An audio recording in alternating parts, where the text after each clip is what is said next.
'Tis time. It's time already. How is it 9 o'clock already? I don't understand. My camera source is not heavily obstructed. I promise, TikTok. It ain't. It ain't. Go live. Let's do that. We're going to go live. I'm going to fix my microphone placement right here. How's everybody doing, YouTube side? What is up? It's good to see you. I have spent the past 2 days straight in the sun doing yard work, so I'm fried. My brain is fried. My body is fried. My skin is fried. My shoulders look like a topographical map. Yeah. How's everybody doing? Kaboom. Likewise. Hope everybody had a fantastic weekend. Kitty and puppies. Cat is not happy. Adopted a cute puppy. Your son found on the side of the road. He said it looked like someone just tossed him out. Oh, now, yeah. And the cat's like, who the fuck is you? You better just be passing through. Something like that? Yeah. Only instructed by my face. That sounds about right. Yes, that does sound about right. I'll do it off camera. Hi. I forgot. And then I looked at the clock and it's like, it's 9 o'clock. Yes, ma'am. Thank you. And different elf. Also fried. You're in the itchy, stingy phase? Oh, no. Oh, no. Candy Thunder's back is fried. The tops of my feet are fried because I wear shoes pretty much all the time. But I did put some slides on yesterday. Thongs, whatever the fuck you want to call them. Asia, thanks so much for the flow state. Hell yeah, over there on the YouTube side. It's like the first time my feet have seen the sun in several months, so they just burned immediately burned. Anna Hartman, thanks so much for the lightning bolts. Kelly O, thanks for the go popular. W Candy, Kelly O again there. Trina, Bree, Emily Ray, Christian Museum Girl, Melissa Elliott, thank you guys so much. Greatly appreciate that. Margarita getting us kicked off with a gifted membership. Supernova. Welcome to the Gosh Heck of Thunder crew, courtesy of Margarita. For sunburn, aloe and lidocaine spray. We've got some aloe spray. I don't know that it has lidocaine in it. That sounds fun. I'd be spraying it all over my face. Just for fun. Jandals, Supernova. What are jandals? Some kind of sandal. Yeah. What's up, LED? How you doing? Christian Museum Girl, thanks for the finger heart. Appreciate that. Kelly O, anyone else get sunburn easier the older they get, or just me? Where's my QOD? What the hell? Oh, did you change the scene?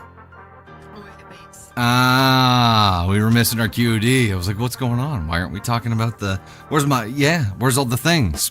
What's up, Absolute Zero Ackerman? It's been a hot minute. Here's our QOD. Now we got it.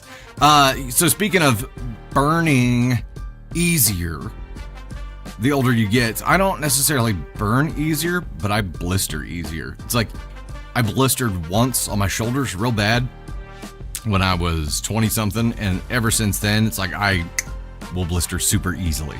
It's gross. But it happens. It happens. Chaos, thanks for the heads up. Appreciate that. We got it fixed now. We're on QOD. Yeah, what did you binge last? Bluey, Terabyte. Yeah. First 48. Alita, we just teared up. Heck yeah, nice. Vanderpump Rules, never seen it. Never seen it. But speaking of Vanderpump Rules, Love Island's coming up, right? Moonshiners, what? Marshalls, I see a couple people saying Marshall. How is Marshalls? I've heard mixed reviews. Bev, happy gosh hecked birthday to you. The big 4-0 today. Look at that. Chaos Empress, the last show you binged was 911. Binge season 1 through 8. Nice. We're currently binging Supernatural. We're getting ready to finish season 1. Getting ready. Love Grimm. I've heard good things about Grimm. Aaron, officially 18 weeks, and the baby and you are doing great. Maybe thinking of the name Sarah with an H. Oh, look at that. Look at that. It's great to hear. Euphoria. Okay, yeah, I've heard a lot of people talk about Euphoria as well. What's up, Roaming Gnome? How goes it? Mrs. Moonbeams, I have 2 summer shades. Burn lobster red or making Casper look like he has a tan. Yeah, I hear you. Yeah, we definitely fried this weekend. Do Dusty Thunder videos count? PJ's walkabouts? Uh-huh. Totally. We're a show.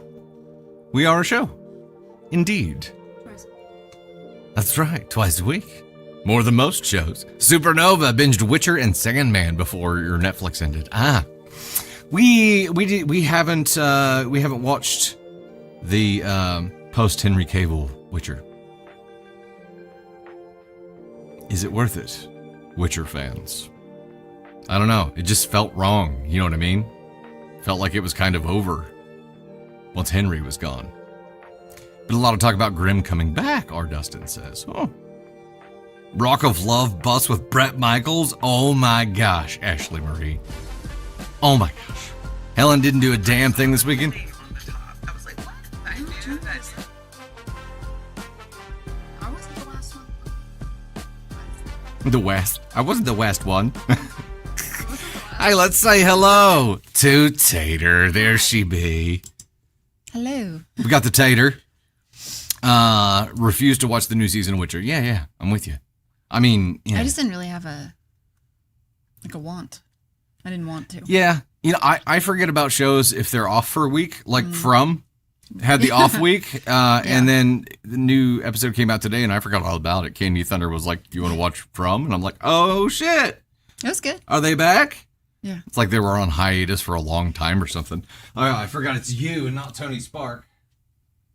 Got to get your mic turned up. Oh, okay. Sorry. Tony, no, you're fine. Not a loudspeaker. Tony talks a lot louder than you, so I've turned it down for him. Margarita sending out another gifted membership. Okay, we've talked about the pronunciation of your name before. Sayan. Do you remember how to pronounce it correctly? Yeah, who are you talking to? You. Who are you talking to? No, I don't remember. So if I'm reading it like an American Muggle, I would say Saiyan, right? Like Super Saiyan.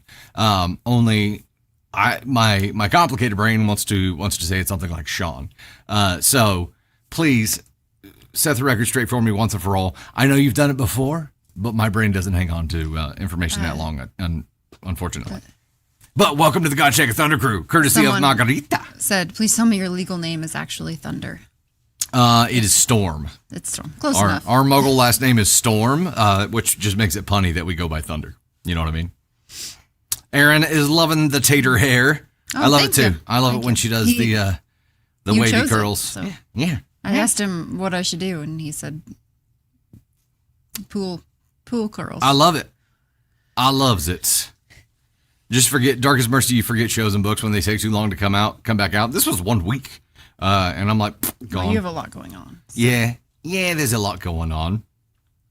Beachy vibes. There you go, Megan. Yes. Nope, we haven't started stories yet. We're QOD talking right now. Talking about the last show you binged. Restarting Game of Thrones. Interesting. Oh, I'd love to watch that, like for the first time again. Yeah. Like to be that invested. It's like so good. It's so it'd be jaded now going back and trying to watch it. You know. Yeah, we did though. We did. We have done it. We never watched the 8th season. We just skipped it. This is where it ends. It just ends on a cliffhanger. That's it. Just a cliffhanger. The chat is over, Miss Candy. Is there a way you can? There is a way that you can minimize chat on the TikTok side. I don't remember what it is though. Can someone else in chat help? Oh, you just swipe. One way or the other. Yeah. Swipe. Okay, you can swipe chat away. Yeah. Also, it is right over my face. We can give Tater the entire screen. Really see the frizz. What? Swipe right, swipe to the left. See, I think it's different on an Android. It's like you swipe to the right, but maybe on a other one you swipe the other way. I don't know. Turn me off. That's a scary picture. All right, let me go back to QD for just 30 seconds, then we'll start diving into stories here. Bailey Chapman, thanks so much for the League Nation. Hills, yeah, Asia. Thanks for the 6-7. I'm not even supposed to do that hand motion, right? I'm too old. I've aged out of that. You can also long hold the screen. It will give you the option to clear chat. Look at that. Rez, thanks so much for the finger hearts. Appreciate that. Yeah, look at that. I'm always on this side, so I don't know. What's up, Luna Rose? How are you? Speaking of a lot of shit going on, Kieran Thunder's 17th birthday is tomorrow. our girls are like boom, boom, boom. April 27th, May 6th, June 1st.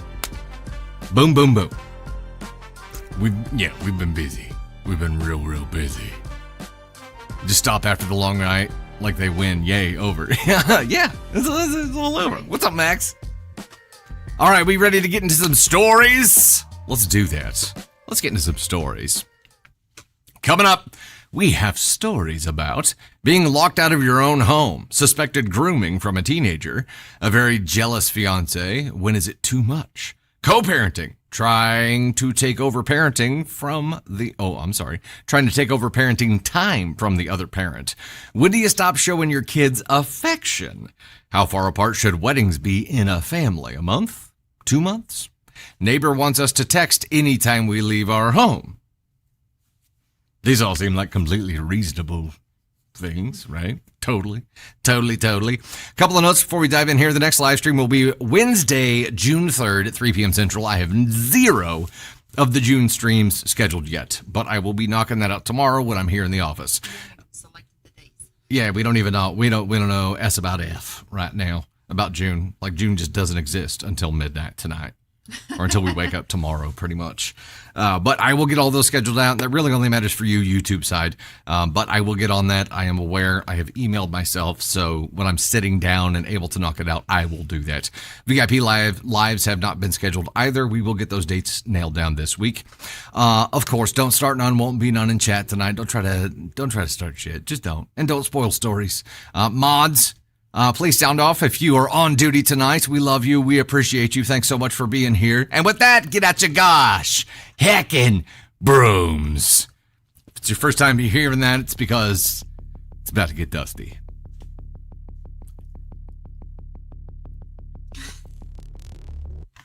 My wife's embarrassed of me all the time. I email myself all the time. Joyce.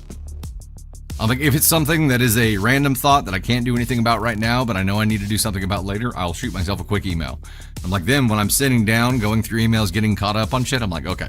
And I can either task it out or create a calendar entry or get it done right then. It's like my cue, my brain cue. You know what I mean? Yeah. Did you email me? Sometimes I do. I have gotten better about emailing my team, not doing it in the middle of the night. So, I don't work too many night shifts anymore, but I used to, have like the 2 a.m. emails, and now if I am working late, I'll schedule it for like an 8 a.m. delivery. I don't want to be that guy. Tess, you've always wondered about the broom thing? Yeah. I don't think I came up with that. Waiting for a dusty crash out chaos, it's entirely possible because I'm fried. Brain, body, everything. It might have been Caden that came up with it. Yeah. Speaking of Caden Thunder, I got to throw you on for a second, just before we dive into our first story here. Yes. I stopped on the way in to work and filled up Tater's gas tank. Appreciate that. And got some Monster Teas to replenish the fridge, also some 5-Hour Energy because I know I'm going to need them tonight. And I opened the fridge to put said Monster Teas and 5-Hour Energy in there, and I was like, oh my glob. How many takeout boxes could we fit into here? There's a takeout box fucked into every corner. Like I pulled out the Nobody drawer eats their leftovers, where I put my 5-Hour Energy, and there was one fucked into there too. And I'm like, what in the world? Okay, it's Sunday night now. Clearly none of this is any good now, but there's like 12. Like there's what? We're going to have a team meeting discussion tomorrow. I left one in there, but that was for you. It was a half a Cuban. Oh, yeah. And I forgot about it. Yeah. I specifically saved it for you because you said you liked them. Yeah, so I got the Cuban. I love a good Cuban. I got the Cuban. I wasn't in love. I apologize. I think it needed more mustard. Yeah. She's a mustard fiend. But I was like, well, he really likes it, so I left half for you, and you didn't even fucking eat it. I'm sorry. So one of those boxes is on you. 1 out of 12. That's the only one that's in there. That's it. I'm not a big leftover person. That sounds terrible and wasteful, but we're not good at unless leftovers. it's like a sauce type, like spaghetti or something like that. Yeah. Or if it's been in the freezer. If it's a leftover homemade thing, that's something. But like leftover takeout stuff, I'm not a big takeout. Yeah. It's trash, but just guilt that keeps us from throwing it away immediately, Trashy. right? Sahas Rowell sent out a superfan box. One viewer can open. There's 2 minutes and 14 seconds. Timing down on that. Damn it, Tony's here. You said you liked you it. You said you liked the Tony Spark. I loved the chips. I liked the chips. The chips were amazing. We need to bring some mustard to the office to have on. Yes, That's yes. it. We need a bottle more of mustard. I needed more flavor. Put dates on them. That'd be a good idea. I have a feeling that 10 out of the 12 Tony. of these belong to Caitlin Thunder. It's probably pretty accurate based on how our fridge used to look. Yeah, and I'm looking and seeing the Gringo's cup sitting on his desk right now too. Just a hunch. Just a hunch. All right, let's go ahead and dive into the very first story here. I might be stopping on the way in tomorrow for condiments. You should. You should. That makes sense. All right, here we go. Hey there, Dusty Thunder here. It is our first story of the night. We're going to get crack-a-lackin'. This is, am I the astronaut for spending the night at a hotel after my fiance locked me out? I'm not going to do a poll on this because if you get locked out of the house, what are your options? You stay in your car or a hotel? Or you camp in the yard? Or you throw pebbles at the window and you sing songs? Like, it's a limited list of options here. You're singing because you're trying to win your fiance back, Okay. You hold up the boombox. I was going to sing a song, but nothing came to mind. If I'm locked out of my own home and I have to go to a hotel, I'm pretty pissed. I have been locked out of my own home one time. This is before you and I were dating. Yeah, obviously. I didn't do that. It was well below freezing. You got locked out of the office. I got locked out of the office, and my keys to my car were in the office too. So I ran in sub-zero temperatures, 3 miles, wearing a suit. Wearing a suit, no coat, and then finally got to the house and couldn't get in. And it was just curled up on a ball accepting my fate on the porch. And then after about 30 minutes, the door opened. I would die. I almost did. I would just die. Just right there. I'm like, this is how I go. This is how it ends. Oh, no. Luckily, I think running the 3 miles had my body temperature warm enough to last a little bit longer. So every time you tell me that story, I'm like, stronger man than I. What was I going to do? Die. I did the only thing I could do. Okay, right. Let's go ahead and dive in. Am I the astronaut for spending the night at a hotel after my fiance locked me out? I'm at NTA right now. Let's see where it goes. My female 26, fiance male 28, and I have been dating for a couple years and recently got engaged. We've had a very wonderful relationship so far with little to no conflict. We communicate very well, and I'm so excited to marry him. Just as a disclaimer, we recently moved into a new apartment a few months ago, which has been fine, but recently there's been an issue with the locks. We both work full-time jobs, but he gets home about 45 minutes to an hour before me. Lately, he will turn the top lock instead of the bottom lock when he gets home, consequently locking me out of the apartment. The top lock can only be locked from the inside. There's no way to unlock it from the outside. The first couple of times this happened, I let it slide because it genuinely seemed like an accident, and he was very, very apologetic. I know him very well, and there's not a malicious bone in his body. So there's no possibility it's something he's doing on purpose. He's always very excited to see me when I get home, very clingy overall, and rushes to open the door once he hears me knock. So again, I don't think there's something being done on purpose. Sounds like a golden retriever. However, it started becoming more frequent despite me expressing how frustrating it has become. My commute home is long and traffic the entire time, so I'm almost always in a bad mood by the time I park at our apartment, so coming home just to be locked out when all I want to do is just be home makes me a little pissy. He apologizes profusely every time and says he'll pay more attention, and for a couple days he'll start using the correct lock, but then he'll go right back to using the other one. Eventually, I kind of snapped at him and told him the next time I get home and I'm locked out, I'm just going to find somewhere else to stay for the night. He really didn't like the fact that I was threatening him with this, but again assured me he'd be better about it and pay more attention to which lock he uses. He never locks both, by the way, just one.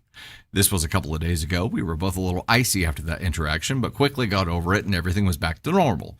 Sure enough, yesterday evening, I got to the apartment and the door was locked. I didn't even knock. I just immediately pivoted and went right back to my car. After a quick stop at Walmart for the essentials, I booked a hotel for the night and stayed there. Didn't take long for him to figure out what was happening, and he called me within 10 minutes of my getting back in my car after I had gotten home. He was apologizing and begging me to come back, but I reminded him that I warned him what would happen if he locked me out again, and that I was not coming back until tomorrow. He fought me hard on this, but I stayed firm and quickly ended the phone call. That evening, he was texting me a lot, again full of apologies, and I did not answer them. Now it's the next day, and I'm typing this up at work and a little anxious about going back home after last night. He has not texted or called since. Am I the astronaut for not bluffing? There's some edits to answer some questions. Before we get into that, though, let's chat about this for a second. Tater, thoughts? One, I can't imagine a world where you are working all day and come home and you're not pissed about this, even if it is an accident, even if all signs point to accident. When you get there and you've asked someone, it sounds like 20 times not to do this, and then they do it again, you're like, that's it! I'm fucking done. So no, I mean, I would probably do the same thing, and maybe this is a pain creates change situation, and maybe this is the thing he needed to realize, that it's like, I'm fucking pissed. Like, I understand it's an accident, but after so many times, it's no longer accidental. It's just you not paying attention, and I'm the one that has to sit there and knock on my own front door because I can't open it. Like, yeah. I'm pissed. There's so many solutions to this, though. Like, so many. A fucking Post-it note, a piece of tape. Like, there's so many. There's so many solutions to this, and not like, but again, at the same time, like telling him over and over and over again, and then being locked out. And it's like that one day when you're just like, I'm fucking done with everything, and you get home, traffic is bullshit, and your door is locked. You're like, peace out. I'm done. I guess I don't live here anymore. I understand how OP came to be in this situation. I understand how she came to be so pissed off in this situation. And anyone who drives home in rush hour traffic is just like, even in the town that we live in, which is not very big, it still pisses you off. Like, you can't get home and not just need a freaking minute. And then you go inside to get your minute, and the damn door's locked. And instead of a minute, you get a negative minute. Doodles, yes, 100%. This is, I harp on this all the time. Boundary's not a boundary if there's not some kind of consequence attached to it, right? This was a boundary. You do it again, I'm doing this. He did it again. If OP had not followed through, this wouldn't have been a boundary. If anything, it would have taught him that her boundaries are kind of gray area, wishy-washy, right? Telling him 20 times and him not changing his behavior. I mean, like, it can, and your apologies mean nothing at this point because you're not changing the behavior. I 100% agree that it was habits of him for safety precautions. Yeah, sure. I do this with the back door all the time, but it has a keypad. Yes, it's not. But as soon as you know it's a problem and you do nothing to prevent it yourself, I do not think OP had the responsibility to baby him through this and be like, I put a Post-it note on the door to make sure you don't turn the fucking deadbolt on me again. No, that should be on him to fix the problem. He should be willing to correct his own problem and modify his own behavior, not her try to modify his behavior for him. He's creating pain for his partner. Yeah. There has to be some kind of pain for him to actually understand this shit enough to fix it, because it's happened so many fucking times. Whatever he's doing to try to remember ain't working. There had to be some pain to create change. Had to. Okay, we've got some edits, so. Edits. Let's go ahead. Edit to answer some questions and debunk some theories. I can confidently say he's not cheating or worried about me catching him watching corn or something. Plus, I already know he watches corn sometimes, so randomly deciding to hide it now wouldn't make any sense. To everybody telling me to change the locks, this is an apartment that we rent. We can't just up and change the locks. His old place that we lived at before moving here had a similar situation with the locks. They were in the same location, and the top one could only be locked from the inside. There was one instance where he locked me out then, but never again after that, besides now, obviously. Think what you want, but I don't think this is something worth throwing away an entire relationship for. He's amazing in every other regard, and I'd feel silly for breaking up with him over this. People in relationships are allowed to be frustrated with each other and not immediately call it quits. Damn. We decided to cover it with a sticky note, so using that lock would have been more intentional. He was fully on board with this idea, and there was no pushback. His explanation for it was that he doesn't really look when he locks the door. He just walks in, blindly reaches for the door, grabs the first lock he feels. They both sound the same, so he has no indication of which lock is locked. The explanation made me side-eye him a bit, admittedly, but How about this? Fucking look. Right. When you're also, one's higher than the other.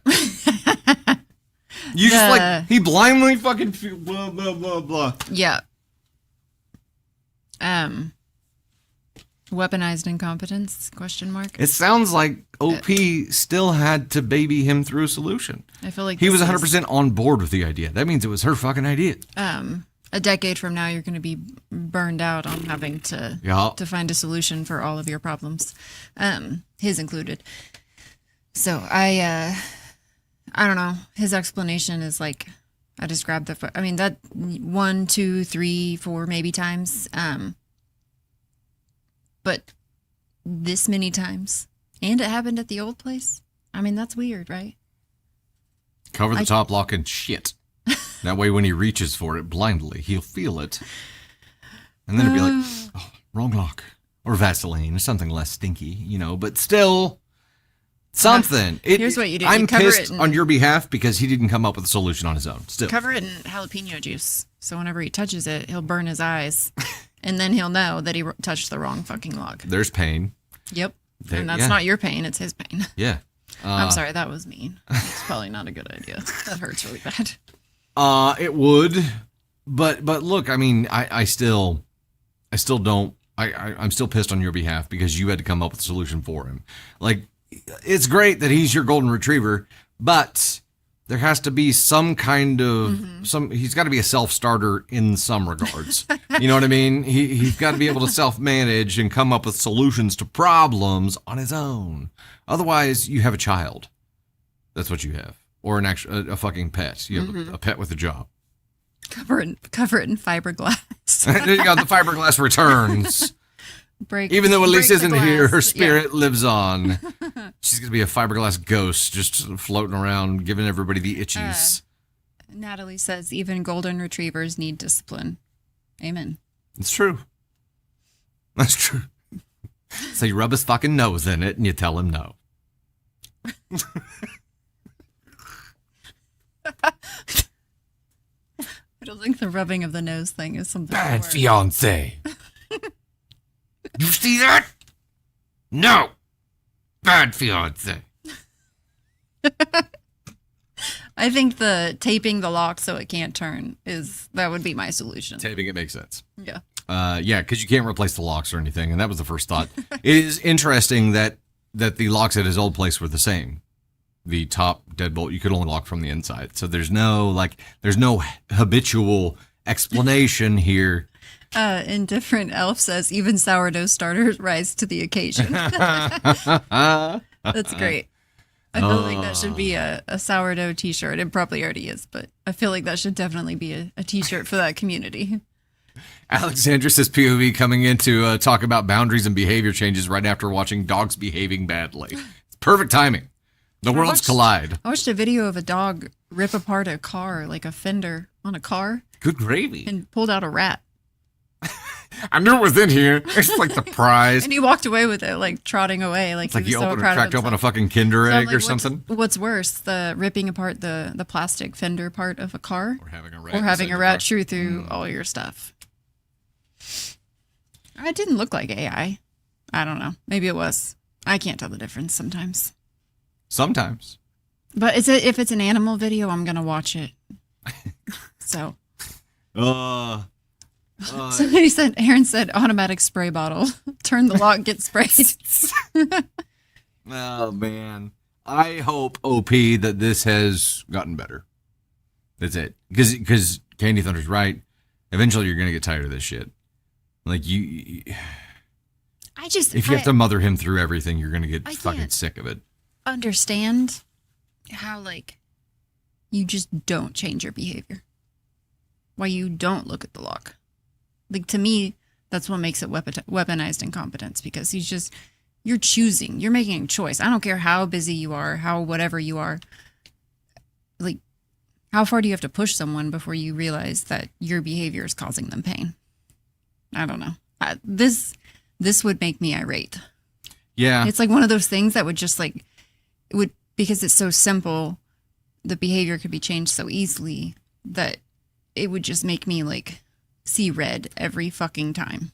And I know that sounds like an exaggeration, but it just would eat at me. It would piss me off. I'm trying to think of anything that I've done besides snoring that is that kind of situation for you, where it just drives you nuts, and I like can't or won't modify that behavior. None. Besides the argument over the air conditioning. The air conditioning. That's what I do. That drives you crazy. Because I go to extremes on my in your car? Yeah. I gave up years ago. I didn't touch it in your car. I didn't touch it when I drove it here tonight. I did not touch it, except for making sure it was running. We have this argument over the recirculation button in our cars. It's ongoing. It's probably been a decade of arguing over the recirculation button. On a hot day, the air inside your car is hotter than the air outside. So you wouldn't want to recirculate that. You'd want to pull cooler air in first. That's why you crack the windows. Then recirculate it. You're cracking the windows and recirculating? I'm not having this on the live stream. I'm not having this argument for on the next QOD. That's not how it works. All right, let's pivot to our next story here. Let me get a little bit of catch up done on here. Violet Angel, thanks so much for the you're awesome. Jenny with the ice cream cone. Kitty Cat Queen. Christine for JP. Elise, Kim R. Christy for JP again there. Violet Angel. Rockwolf. Misfit Magic Drop. What is up, buddy? It's good to see you. Jersey Blind Girl. Rockwolf. Roaming Gnome with all the corn. Once again, thank you. Lindsay Vance, Jesse, Jersey Blind Girl again, Thorny Rose. Every rose has its thorn. Bren, Michelle, Jesse, Michelle, not Michelle, two separate ones. Tammy Reagan, Tiff, Roaming Gnome with the donuts. Tammy again, Michelle, Carabites, Fing Pain, Crystal, Khadijah, Melissa Elliott, Shiloh May, Crystal, Maggie, Melissa Elliott, Emmy Castro, Melanie, Katie May, Shay, Adventures with Pam, Shinryoda, Felicia, Trish Wish, Jamie, Allison Martinez, Sahasrala, Katie May, Buttons, Trish Wish again there, Allison, Kelly Shot, Ashley Marie, thank you guys so much for the love. Darkest Mercy, yeah, just take the whole top off there. Cassie, what happened to Lightning Round? Lightning Round is a Wednesday thing. We haven't done it in a minute, though. What did happen to Lightning Round? It just didn't play well enough? Yeah. We had a lot of bitching about Lightning Round. Did we really? There was, people weren't loving it. So. Okay. Lightning Round is no mas. But, I mean, it doesn't mean we can't do it sometimes. But, yeah, there was a... Well, that makes me sad. I still have the button on here. I guess I can free that space up. I liked it, too. I enjoyed it. I can't believe there were people bitching about that. I mean, well, I think people bitch about everything, but I think whenever it becomes too there was much, enough bitching that it actually swayed a decision. Yeah, maybe. Maybe we'll bring it back every once in a blue moon. Yeah, maybe this Wednesday. We'll see. Maybe like the first week of every month. I don't know. Maybe we'll see.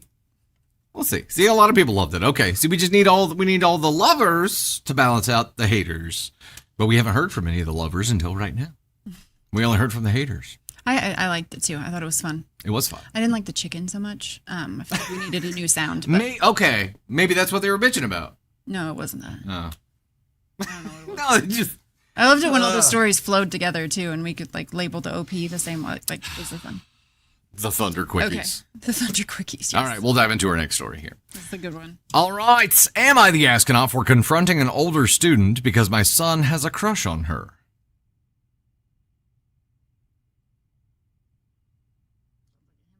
How much older? I have questions. I'll just dive right in. Am I the astronaut for confronting an older student because my son has a crush on her? My son is 10 male.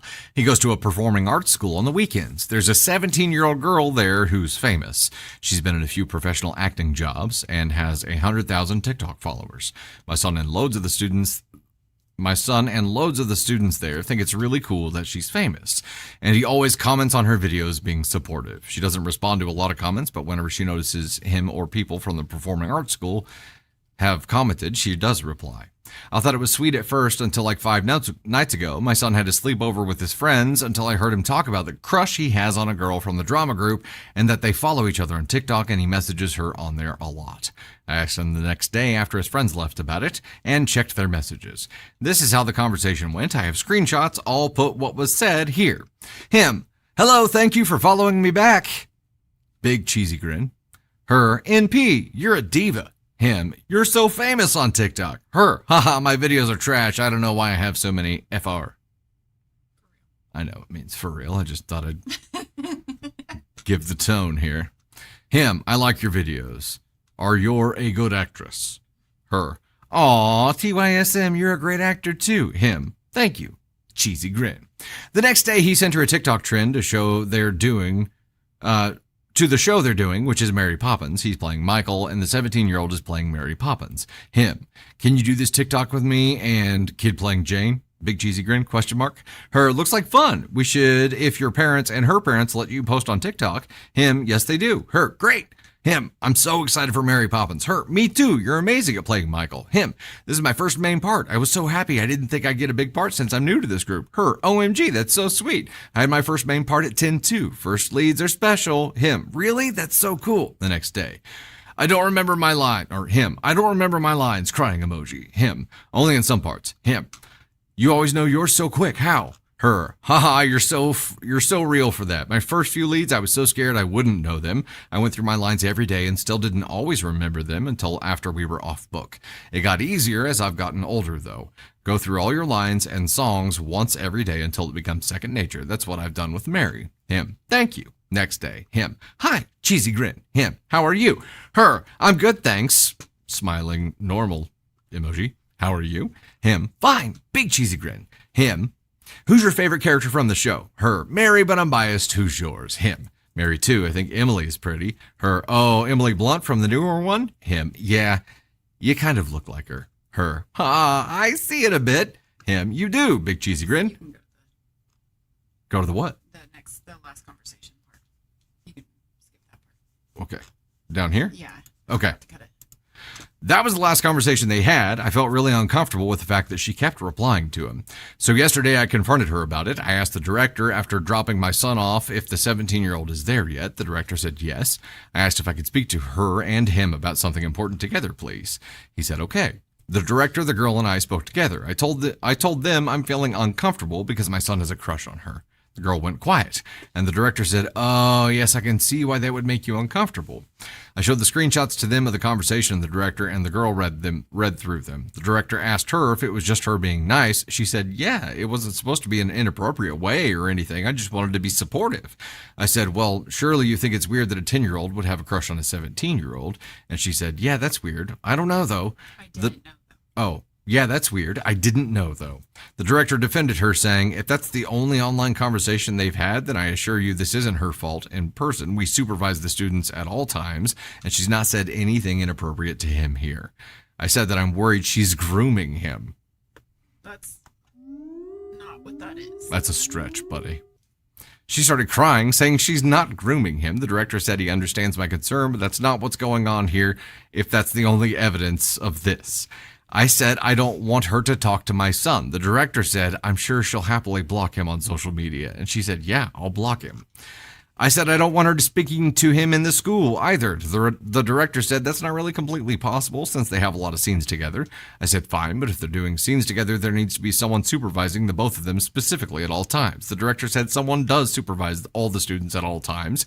I said great, but I want specific ones around the girl and my son. The director said he'll speak to the owner. I said great and left. The mother messaged me after rehearsal saying she's disgusted by what I'm accusing her daughter of.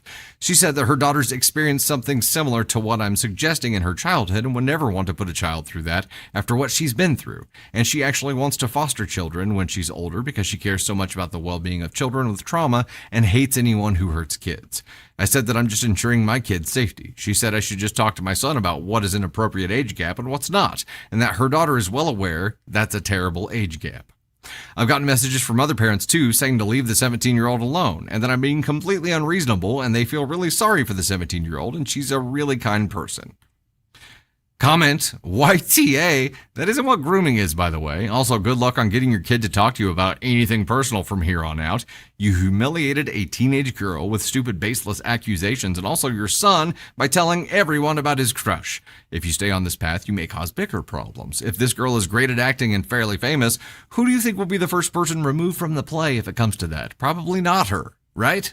OP says, that isn't what grooming is, by the way. Grooming, someone with fame and fortune and an age gap speaking to a young boy. Question marks? That was his definition of grooming? Yeah, I don't know if OP is mom or dad, but yeah, OP's definition of grooming is someone with fame and fortune and an age gap speaking to their child. That's not even remotely close to what it is. Nope. And I think in the messages, the boy, the 10-year-old was the one who started every single conversation. He was the one that reached out, not the young 17-year-old girl. It was the 10-year-old boy. And I think if they weren't in a play together, she probably wouldn't have even responded to the messages that he was sending. But this one, having had happened to this 17-year-old girl before and then accusing her of that when that is not even remotely what is happening, makes OP a straight up ASCON one, in my opinion. Like, this is the worst thing you could do for your son. Yeah. And bringing this to a director when there's clearly nothing there, just, you are delusional. Like, this is straight up delusion. I hate to burst your bubble here, OP. Every 10-year-old boy has crushes on 17-year-old girls, okay? That's how the fucking world works. It's a crush. He's got a crush on her. She's being a mentor to him. He's got a crush on her. He's not planning on marrying her. They're not going on a date. There's no romanticism in this discussion at all. It's a purely mentor-mentee discussion right now. He's enamored. Let him be fucking enamored. Where on earth you think that this conversation is going to turn into him being locked into a basement somewhere? It just doesn't fucking compute. You, I don't think, can be the kind of helicopter parent that you are wired to be and allow your child to explore this profession or passion. I don't think you can. It's almost because like, you are going to be worried all the fucking time. And by the way, the passion is acting. What happens when there's a scene you're uncomfortable with? Right. He thinks it's amazingly cool that she has TikTok followers and has videos with thousands of views or hundreds of thousands of views, and is so excited to be talking to her and to learn from her, to be in the same play as her. And this child's parent, it's like you're looking for something to be wrong. It's like sometimes I feel like it's almost like this person wants there to be something wrong, like in a fucked up kind of way. Yeah. Like, you're looking for a problem. You want it so bad to be a problem. Like I don't know. It That's gives a really me good point. This gives me like really fucked up vibes that you could take an innocent conversation such as this and go so far into left field that's not even remotely, it's not even in the same fucking game at this point, and turn it into something. And also go to the school, talk about your kid having a crush on someone, accuse a girl that's beloved at the school of grooming when that's not even remotely the case. And it's like, it's so far out there that if it just feels like you're searching for something that you want to be true because I don't know. There's people that get off on drama, and that's kind of the vibe that you give. Says every accusation is a confession. That's interesting. Yeah, and I think you've got a really good point where this sounds like somebody who was looking for problems. And you know what they say, at least what we say about people who look for problems. You're always going to find them. They will always find them. Yeah. Even if they have to blow it out of proportion or manufacture one, they will find one. Rexy, it's kind of like Munchausen's by proxy. It's like, but this poor fucking kid. This poor fucking kid. I can't imagine what would happen as this kid ages. Also, I do feel like at 10, like, you should be monitoring DMs on Like your child shouldn't be DMing someone on social media without you knowing that they're DMing that person. Agreed. I'm surprised a 10-year-old has TikTok, by the way. Yeah, I agree. It's the unsupervised TikTok where there's days worth of conversation that you're just now discovering. You act like you discovered some big plot, and like there's literally nothing there. Just the fact that there was a DM, I think, was enough for OP to jump to that's the relationship. They shouldn't be having private discussions. A DM from somewhere. It shouldn't be a private discussion. You should have been monitoring that in the first fucking place. Right. It's your fail. Way to go. This poor fucking kid, though. And for a second, I was like, man, how did word spread to all the parents within this company? Probably be from OP. They give the vibe that they spread it to other people. Maybe from OP, but also once it got turned into this big of a deal, I don't think there was any way for this theater company to contain it. To contain it, yeah, because then it affects everybody there. So then all the other parents hear about this and they're like, "What the fuck?" Yeah, okay. But this poor kid, I keep coming back to this poor fucking kid who only wants to be like as good as, and yeah, he's got a fucking crush on her. Okay. She's passionate. She's talented in the field that he's interested in. And I'm sure she's not bad looking too. So there's nothing for him not to like about her. But now he's been shamed for that. What will happen with that? He's also learned that he has to hide stuff from whoever his parent is. Yeah. Like he's learned that I can't talk to my parent about this because they're going to turn it into something and then the whole world will know. He didn't even talk to his parent about it in the first place. His parent overheard him talking to his friends about it and then gave him an inquisition the next day. So it's like, you can't tell anybody about it. Nothing is safe. This poor fucking kid. Sassiest, go ahead. Oh, I had a crush on Jonathan Taylor Thomas. JTT. I had a crush on Jennifer Love Hewitt. I can see that. She's hot. Sassiest Dragon dropped the 2 on the YouTube side, says turning red, slamming diary pages on the counter. Oh, yeah. Ooh.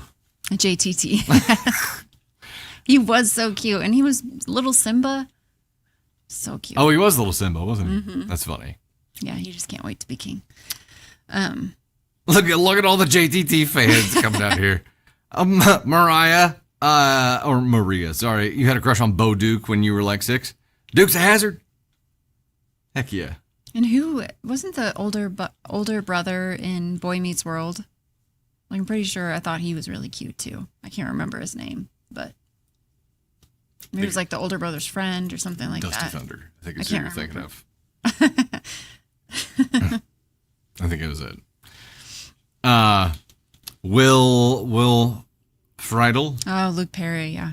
My sister had a crush. Topanga, Jamar. As soon as I see the name Topanga, I think a Little Dicky. Like, that's it. Like, he's got so many lyrics about Topanga. I loved seeing her on Dancing with the Stars. Orlando Bloom. Orlando Bloom is Legolas. That poster was on my wall, 100%. I was obsessed. Bret Michaels. Really? Trisha. Wow. John Schneider. Oh, you met John Schneider on Friday. What was John Schneider in?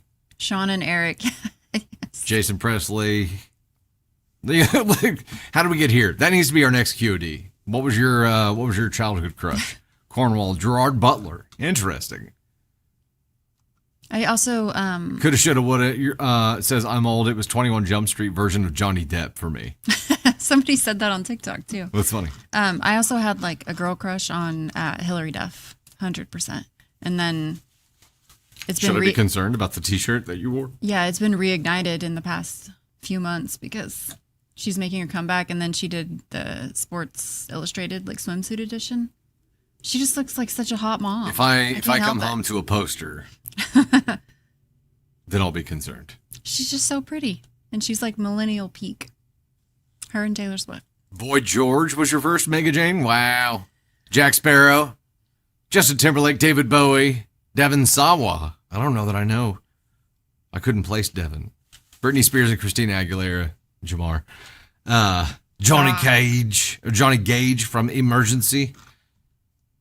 I don't know. I remember Jennifer Love Hewitt. I don't know that I remember much else.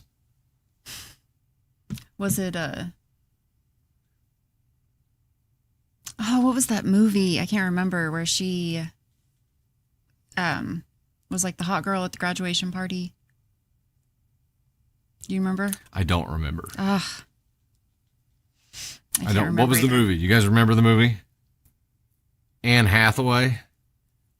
I'm the Zac Efron generation. Can't hardly wait. I love Zac Efron too. Kelly O said that movie was Can't Hardly Wait or She's All That. Can't Hardly Wait. Yes. Oh, She's All That was like the first movie I saw by myself in theaters. Can't Hardly Wait. I don't That's know it. how we got to this. Yes. Adult Anakin Skywalker. Hillary Duff is very much Stacy's mom has got it going on. So accurate. Oh man, that's hilarious. We need to introduce our teenage girls to Can't Hardly Wait. I'm pretty sure I might have had a Jennifer Love Hewitt poster. If it wasn't her, if it was someone else. I can't remember who though. And she was, I Know What You Did Last Summer. Ethan Embry, yes. I think I Know What You Did Last Summer is where I fell in love with her. Yeah. Oh, Freddie Prinze Jr. Hey, Lou, the White Ranger from Power Rangers. Love it. Nice. Christian Slater and Heathers. Donnie Wahlberg. There you go, Amber C. So interesting. Ugh. So it's just so all over the place. Oh, Ladybugs. Joyce, I forgot all about that movie. That's crazy. I don't know what that is. Ladybugs with Jonathan Taylor Thomas. Wasn't he in that? I don't know. All right, we'll look it up later. All right, we better get into our next story here. We could spend all night on this. Right. All nights. Okay. Hillary Duff is a national treasure. She really is. Sherry Pie says. The band Hanson, all three brothers, Lil C says. Oh my gosh. Bop. Empire Records entire cast. Sassy Australians. Oh man. Okay, let's dive into our next story here, shall we? Let me get a little bit of catch up done in the meantime. Jelly 5, that Alaska girl with the Go Populars and the Hearts Maze. Thanks so much. Whiskey Tango, Kate Edney, Rock Wolf, Aunt Sue, Ginny Lee drop on the Hundo Finger Hearts, Trish Wish, Ginny Lee again, Sahasrala, Shikanta, Shadow Wolf, Natalie and Pixie, Kelly O, Makeup Junkie, Violet, Aunt Sue, Katie Mae Button, Sahasrala, Karen Shaper Cutter, Lorelei, dropping the Hundo 51 Figure Hearts, Violet, Elise, Makeup Junkie again, Violet Angel Jenny with the ice cream cone, Makeup Junkie jumping right back in, Joyce Brown, thank you guys so much. Let's go ahead and dive right back in. Crybaby version of Johnny Depp, Akasha. I don't know. Anytime I think of Johnny Depp, I think of Fear and Loathing in Las Vegas. That's like, I can't unsee it. I think it's because I watched that movie so many times. Secret Window. When, I'm pretty sure that was during like the party house years. Living in a party house. Like Fear and Loathing was on, just looped. All right, here we go. Next story. I'm 23 female, a student teacher. My fiance, 24 male, is convinced I'm cheating with my master teacher. This has made him go insane. Originally posted April 30th, 2015. It's 11 years old. We live in a world now where we can read Reddit stories from 11 years ago. Throwaway, because my fiance loves to stalk my main account. My freshman year of college, I began dating my fiance. Hold on. Your fiance loves to stalk your main account? Let's go ahead and just go here. My freshman year of college, I began dating my fiance. He proposed this past Christmas. Seemed like the kind of guy I would want to spend my life with. His own freshman year of college, he dated his best friend from high school, and she cheated on him often and gaslit him about it. This led him to having trust issues. They were more pronounced when we first started out, and I actually broke up with him for 2 months because of them. But I thought he had gotten better until now.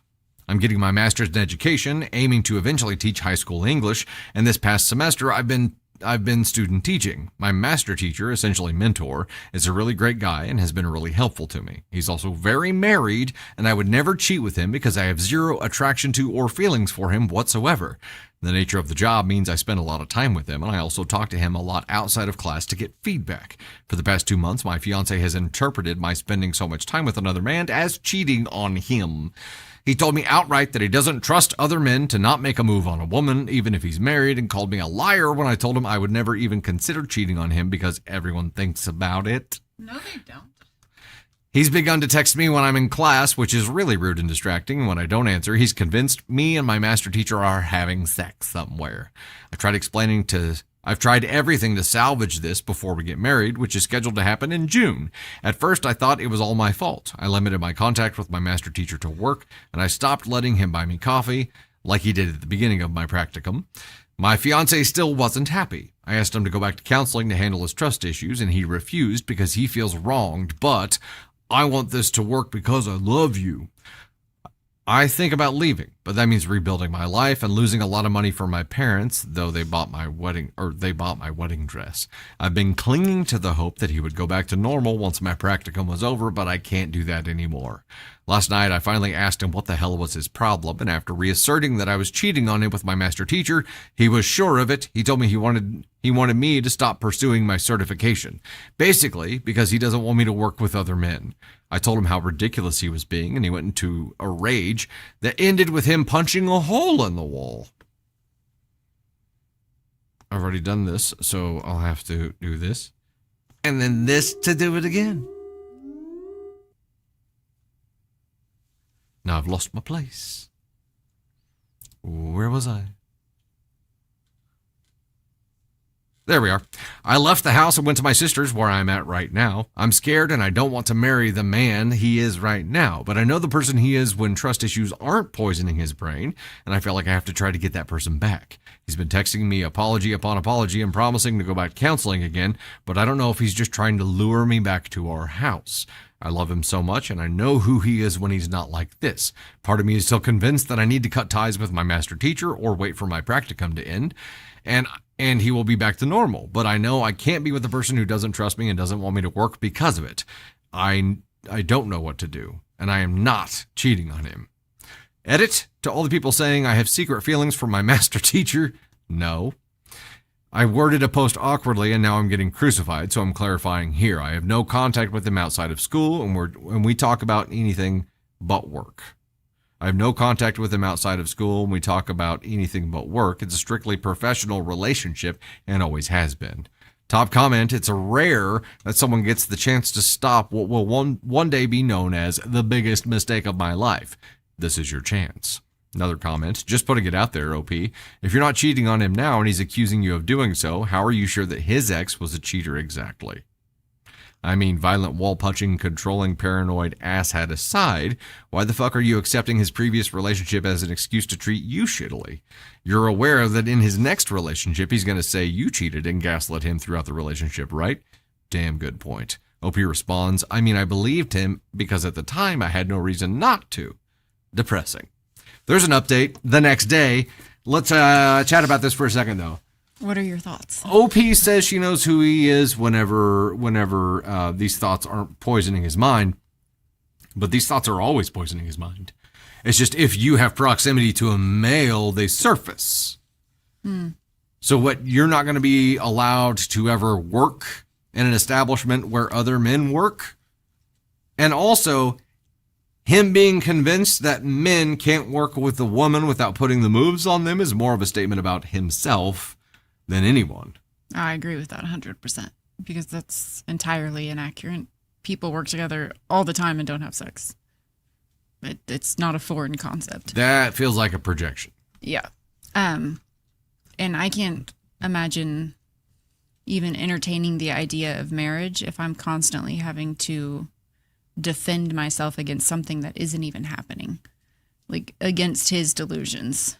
Which led to a violent reaction when there isn't even any fucking thing happening, and she's already tried to hedge against it by limiting what she could.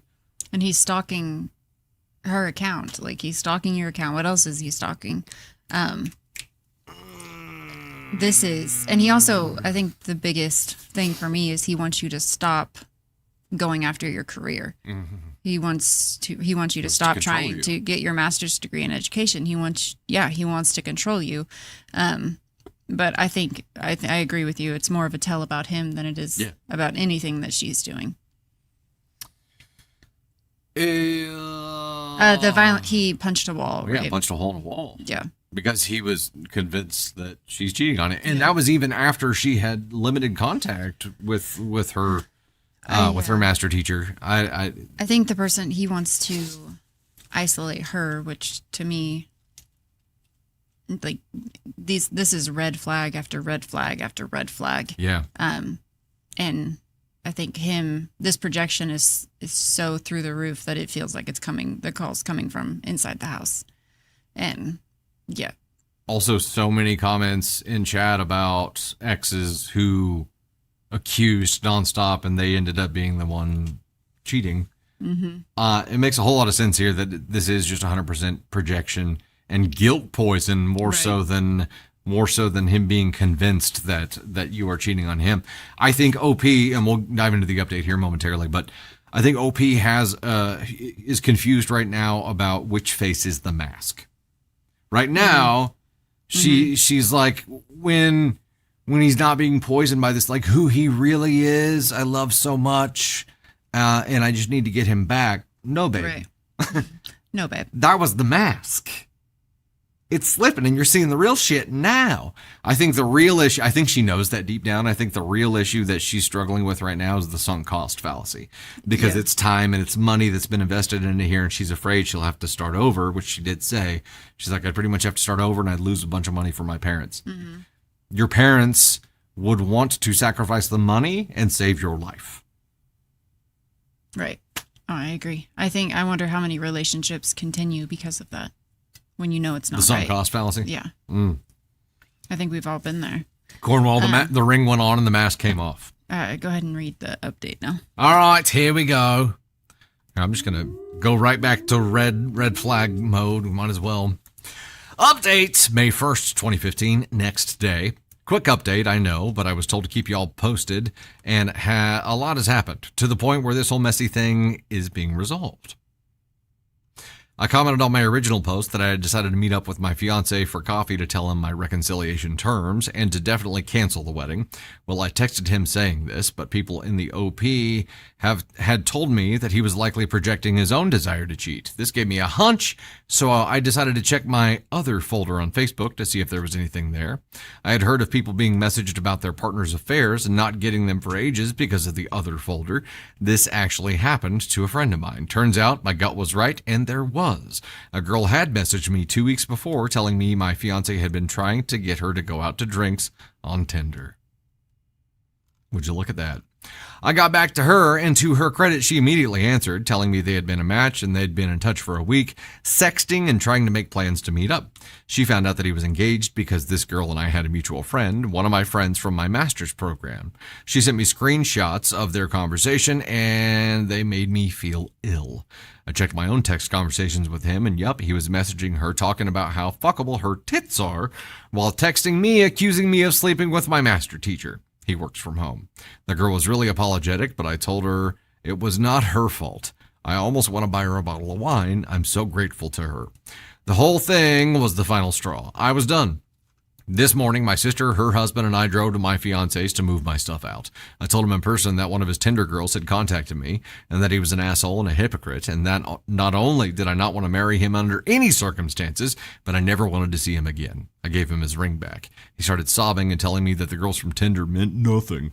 He tried to start in with accusing me of cheating again, but I shut that down real quick. My anger made me strong.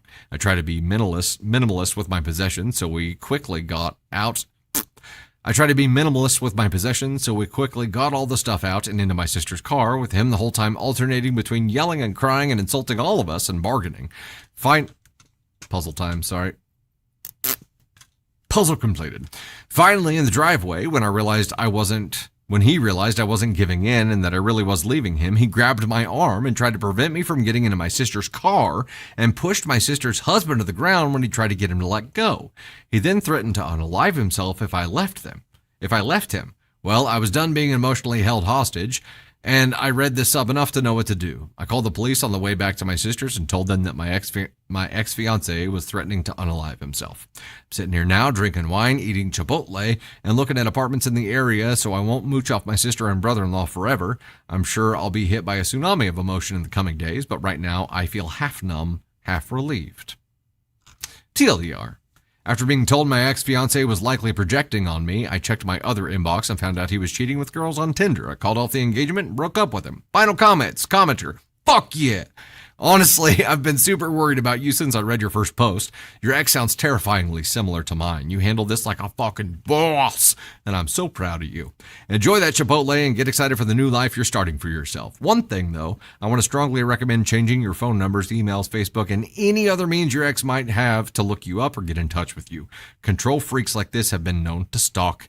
You're not directly out of his sights yet. If he tries to contact you again, you need to make sure you document everything. OP responds, blocked him completely on Facebook and changed my passwords that I had. I also had to delete my main Reddit account after 3 years. Peace of mind is worth it, though. I'm definitely going to look into changing my phone number. Thank you. Question for you all. Do you think OP has enough at this point to go ahead and have an order of protection issued? I would think so, because there's been 2 instances of violence displayed. Yeah. I mean, I would do it. I mean, it's only Yeah. a piece of paper, but I would still do it so that if it was violated, then there is Right. a legal consequence. I think she has enough to do it. I wish that it came with more than just the piece of paper. But if he does come around her again, then he will be in trouble. Or if he does show up or something like that. But I wish there was more for women who find themselves in this type of situation. Agreed. Like some kind of shock collar that goes around the testicles, and if it's proximity. So if it comes within X number of yards, it's just automatic. Aaron, I'm glad you pointed this out. I read it, didn't really internalize it until seeing your comment here. The girls, as in multiple, he said the Tinder girls meant nothing, plural, which is and is not surprising, right? OP only knew about one, but I guess could go ahead and surmise that there were multiples, but he just flat out admitted it. But he did this to the first girlfriend too. Oh yeah, 100%. And she found out about the cheating. 100%.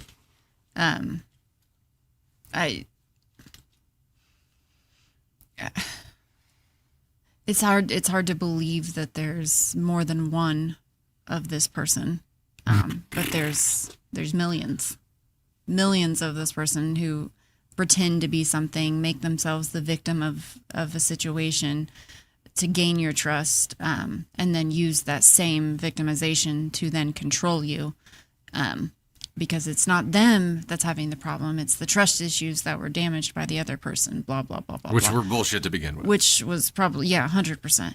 And the fact that there's multiple people just in chat tonight that have said, like, I know this person. I've been with this person. I don't know. There's like the men like this there's like the not lonely enough because they keep finding a way to treat women like this. And this was 10 years ago. Yeah. And it's just, so yeah, it's just nothing has changed. It's just nonstop. I'd be interested, but also terrifyingly disgusted to see where his life went after this. Yeah. And I'm sure he did it guarantee again. it didn't change. Yeah. How many people did he do it to? And how bad did it get? And seeing so many people in chat go through a version of this and have to try to get protection orders and go through stalking laws and deal with anything in that realm. I am so sorry. And this is not to say that women can't also be controlling and narcissistic and abusive, because they definitely can, but there's a far bigger threat of men doing this to women. Right. There's a much smaller threat wise. of a woman punching a hole through a wall. Yeah. Whenever her emotions. Yeah, I think it's more manipulative than on that end, but I don't know. I just this situation is too repetitive because it happens so often. Gosh dang. It's so fucking crazy. Seeing all of your comments in chat. I'm so sorry for anyone who's had to go through any kind of version of this. It is. When you marry this person and then, or have kids with this person and you're stuck with this person and you have to deal with this person for the rest of your life. And that's the ultimate control, right? To be able to control you through your child or however, like, gosh, just, I don't know. There's so many fucked up ways this could have gone for OP. Yeah. So I'm just very thankful that she found a way out of it, instead of going through it. Gosh dang. Mm-hmm. Eminem, thanks so much. Thanks so much for the super on the YouTube side. Yeah. I just, it's gross. And also, for any dude out there who innocently, maybe naively doesn't understand why women almost exclusively choose the bear. Mm-hmm. This is why. That's because the majority, hopefully not the majority, but judging off of chat, and I'm sure when we post this, the comments, like, so many people have dealt with this kind of shit. Yeah. It's, sadly, people heading into relationships or avoiding them have to assume that we're those assholes, and it's on us to prove otherwise. You know what I mean? I think with the bear, you know what you're going to get. Right? Exactly. Yeah. You know exactly what it is. Yeah. Yep. The bear's not going to accuse you of cheating. To put on a mask and right. And speaking of masks, somebody noticed Stan. I'm not sure what he's doing over there. Stan is on the Friends bear, and like now that it's gotten warm in here and I think more humid, my desk lights or my shelf lights are like falling down. So I'll have to fix that. At some point. Like Stan's face is melting because it's like. No, he might be. It gets warm and it gets like humid in here, and anything adhesive just starts falling apart. So that's so I've fixed that 3 times in the past week. I will. Time to get the screws out and make it official. Just Abby stopped using dating sites because of 2 guys like this. You briefly did it. It's just crazy, just craziness. All right, let me get a little bit of in between here, and we'll pivot over to our next story. We're on story 4 out of 7. Let's see if we can get there.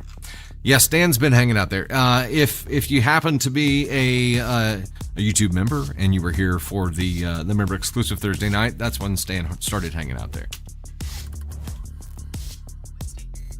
Yeah, he's been making the rounds. He's pretty comfy right there right now, though. I get TikTok side, you can't see him unless I'm on the 2-shot.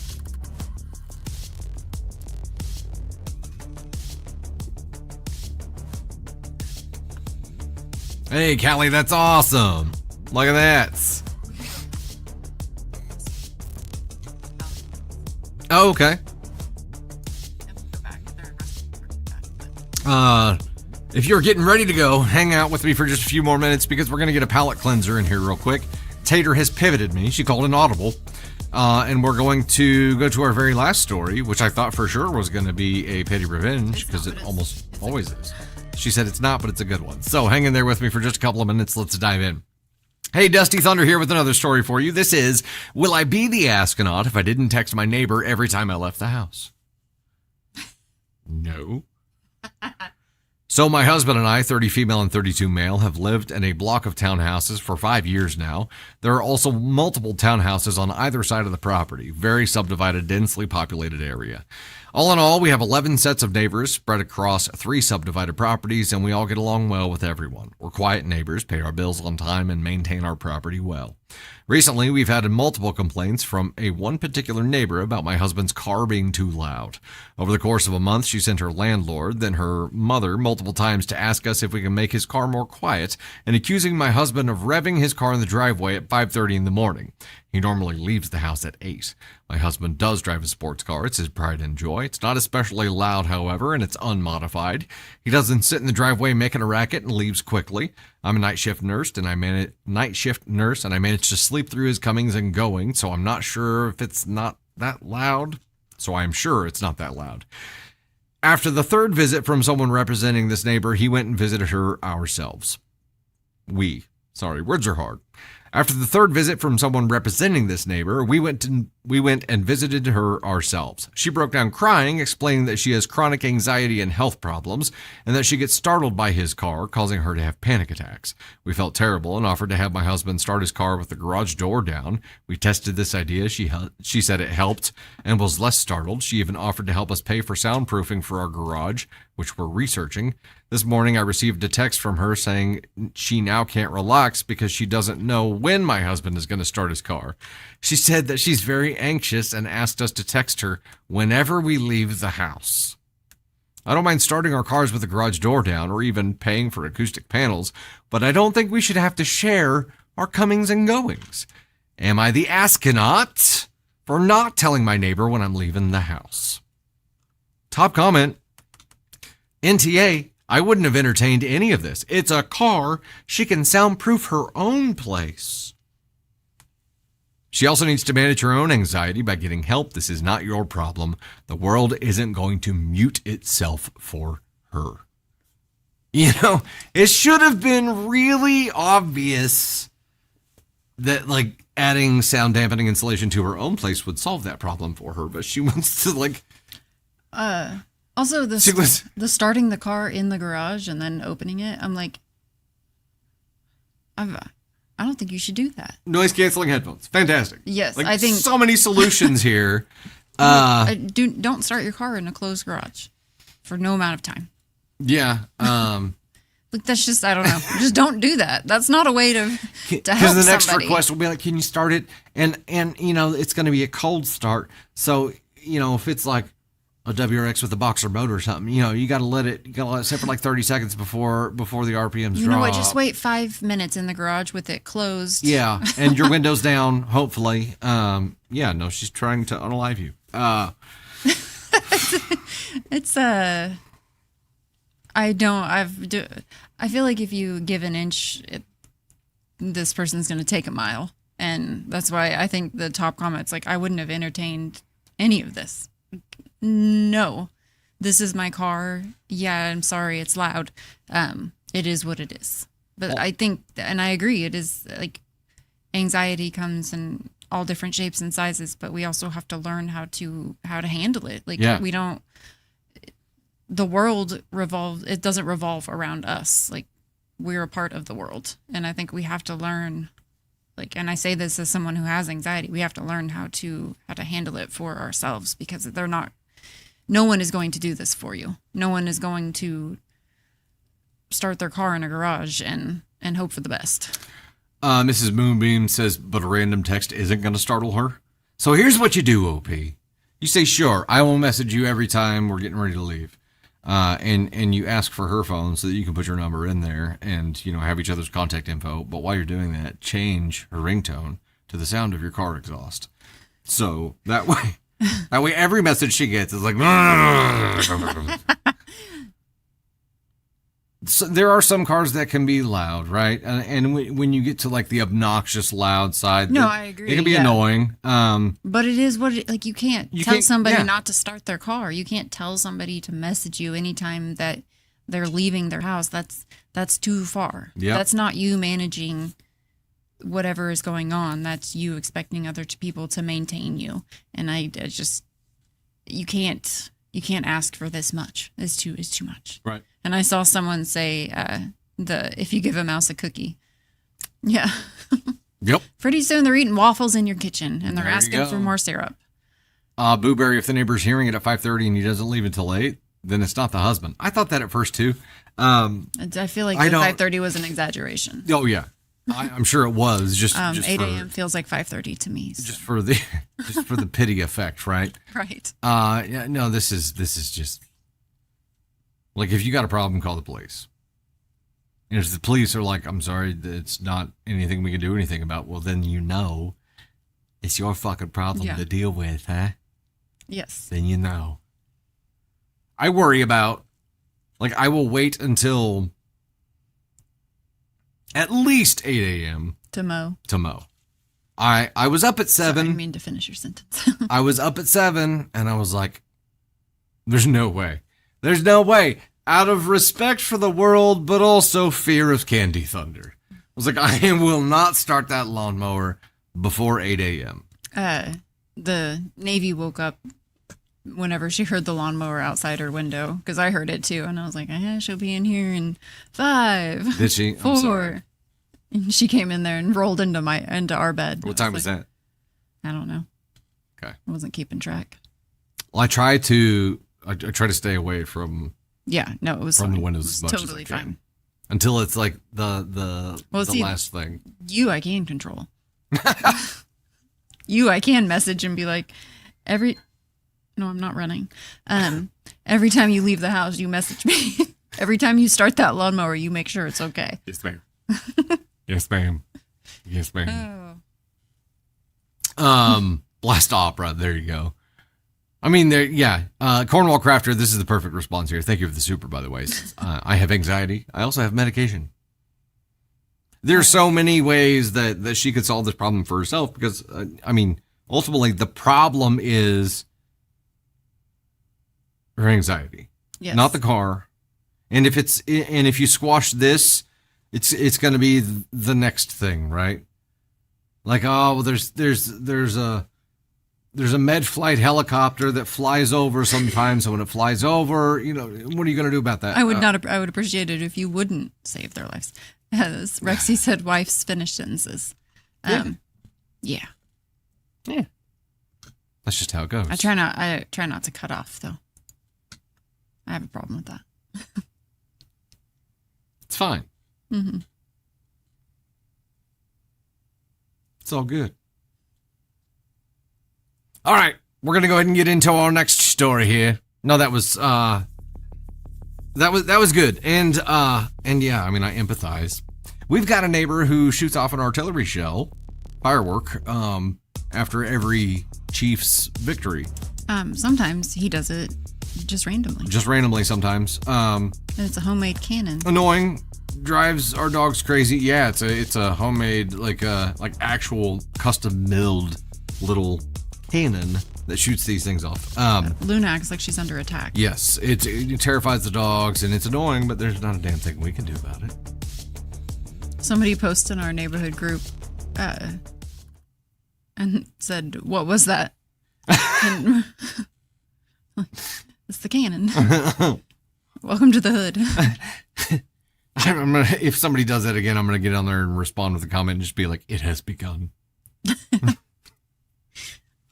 Prepare yourselves. What is it called in the Hunger Games?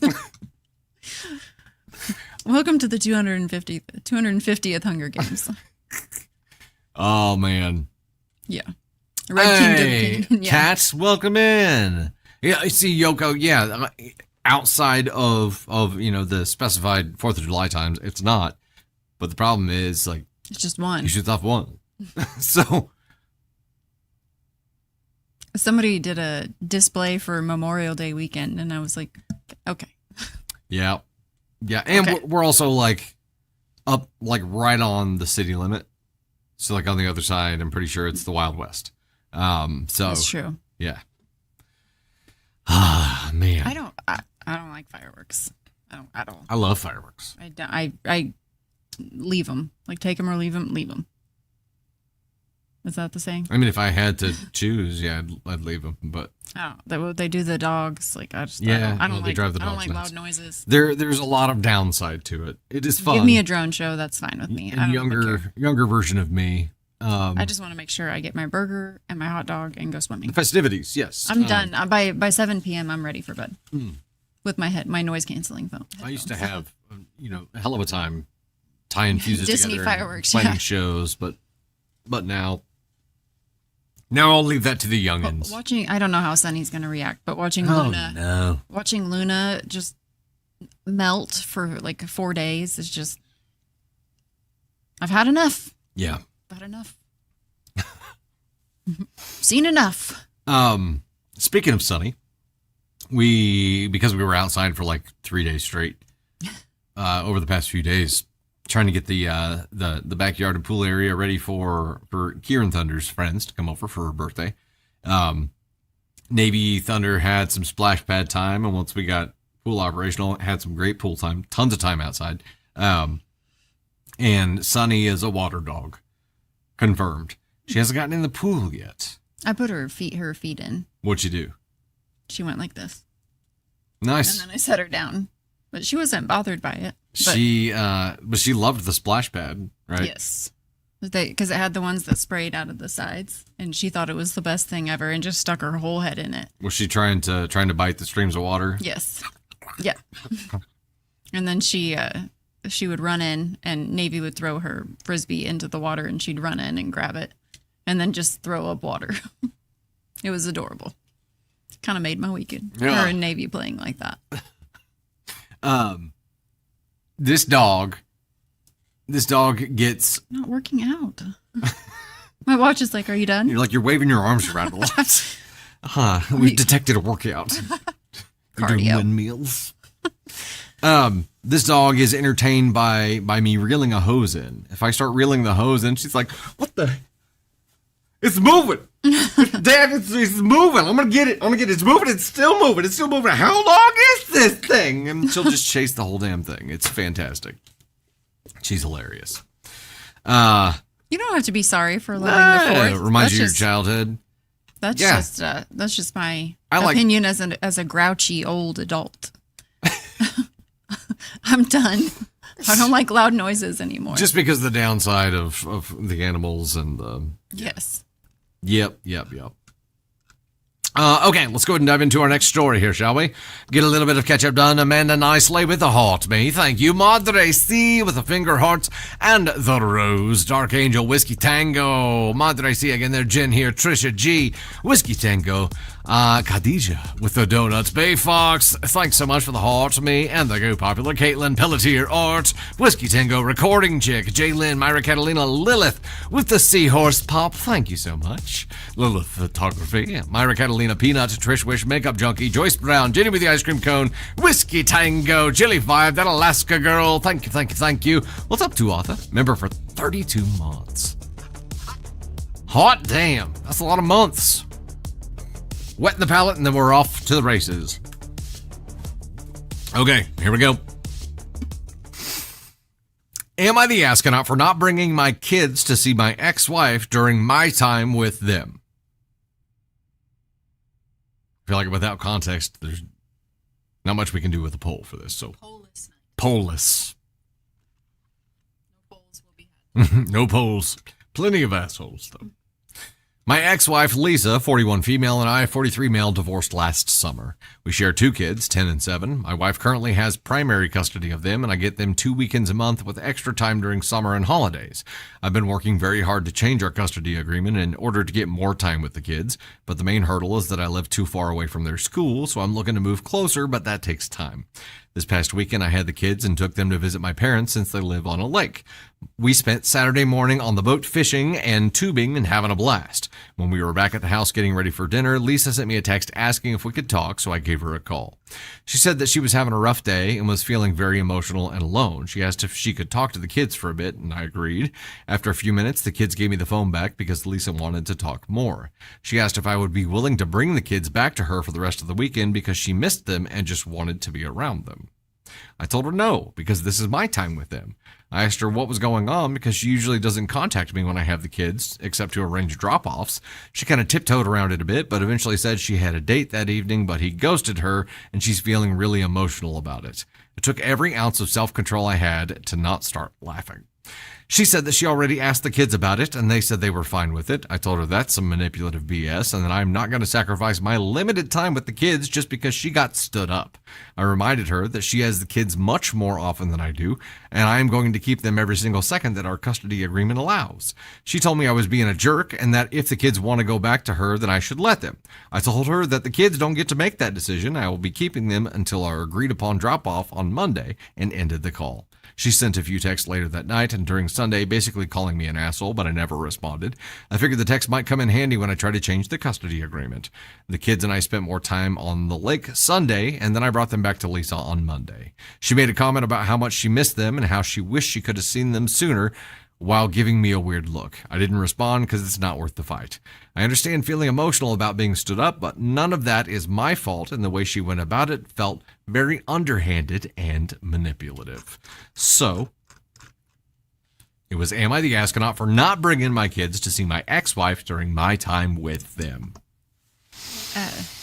Nope. Nope. Nope. Nope. Nope. Nope. Nope. Nope. Nope. Nope. Nope. Nope. Absolutely not. Also, you don't use your kids as like emotional support when you get stood up for a date. That's not what that is not their job. That is like the complete opposite of how you should. I don't even know what the fuck would you call this. You get stood up on a date and you want to take someone else's parenting time because you can't handle being alone. Exactly. Like, you need the therapy. Like, that's fucked up. That's a fucked up thing to do and a fucked up thing to put on your kids when they're with their dad at the lake having a good time. And you don't ask the dad first. You ask your kids first. Yeah. You put it on them. Like, this is emotional manipulation. That's the big asshole thing, right? If she had just called and been like, hey, I'm just struggling right now, and it being getting stood up and about a date. This is fucking weird. Makes weird. It way less okay. But the whole manipulating the children first before talking to you, OP, is what makes this fucked up. Right? Yeah, that's 100% not okay. And yeah, keep the receipts on that one. You're probably headed toward having to use one of those parenting apps where all the communication is done through that, and that might be the smart way to go, because you don't get any of this bitching at you bullshit because she didn't get her way. That's weird. I can't imagine why she got stood up.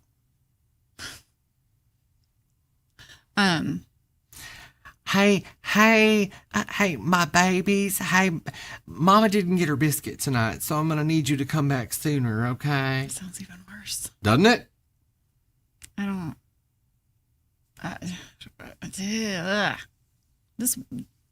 This woman needs therapy. Like, that is not a normal thing to... That's not normal. That's not... I don't know. No, it's As a parent in my head, I'm like, I can't even, like, remotely... those things being the same, like together, like marrying the two in it's a way the being that's alone like, thing. It all boils weird, down it's to weird. It gives me the ick. The ick. It's called ick, Wonder Woman. Yes, yes, very much ick. It all boils down to the inability to be alone, right? So that's what it's all about. But the context of this makes it grosser, much grosser. Get some coping skills. Yeah, Aaron, exactly. Yeah, children aren't emotional support, and I'm not like, I wouldn't even recommend like a cat or a dog, because I feel like you need therapy before you take on anything else. Because I don't know. As a parent, it gives me weird vibes. Jenny, there you go. That's a good point. I run to my besties first. My kids don't need to know my adult problems. Yeah. That's a damn good way to put it. Like the bottle of wine, babe. Have a drink, enjoy your alone time. You need to sit in your alone time and be comfortable in it. Yeah. Not put your kids in it. So this is going in a weird direction, and it's going to be like the viral social media post with the mom laying on top of her oldest son. Like, that's where this is going, and it's giving me creepy vibes. And if you haven't seen it, it's the Barbie disgusted meme again. Be prepared, because it's out there. I haven't seen it. And I've seen it 3 times on 3 different social media apps, so it's making the rounds. I don't want to see it. It's gross. Bobby, you got a good point here. Bobby 530 says she was hurt and wanted him to hurt. Could be. Still, therapy. Like, that's not a norm. I don't think this is a normal response.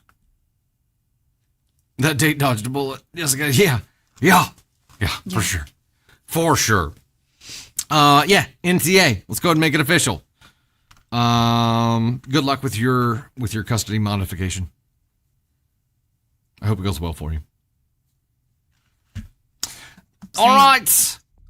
A little bit snorts. I talk to myself about my adult issues, or I post TikToks. There you go. Not kids. Hey, we hit our goal on the TikTok side, and then it reset. But Violet dropping the 475 plus 16. It's too much math. I can't do it. But getting us there. Thanks so much for that love. Snorts with the heart me and the Go Popular. JJ Marie. Aquila Mousy. Violet with an additional 506. Violet, you pushed us over that finish line. Thank you so much. Camilla.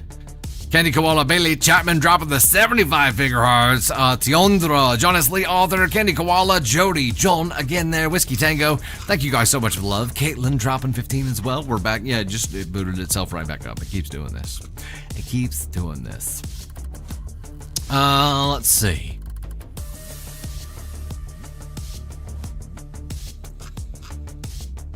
Okay.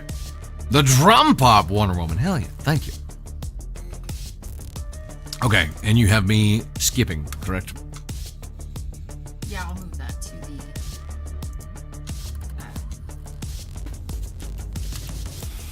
offline. Oh, not that kind of skip. Skip the story. Why? What does your watch keep dinging? It just keeps telling me that I'm working out. Way to go, Candace. Oh. Can you guys hear her watch dinging? My watch just said, way to go. See your exercise recap. I haven't done it. I've been sitting on my ass. I'm not even like you're moving around. Like that could be considered movement. I'm just sitting here in a chair. I did just skip. Definitely skipped a couple stories. I don't know. John, you feel like we need Funko Pops? We've got them. We've got. Let me move my light that's fallen down. Now, these were like the custom ones. These weren't like, you can't go buy these.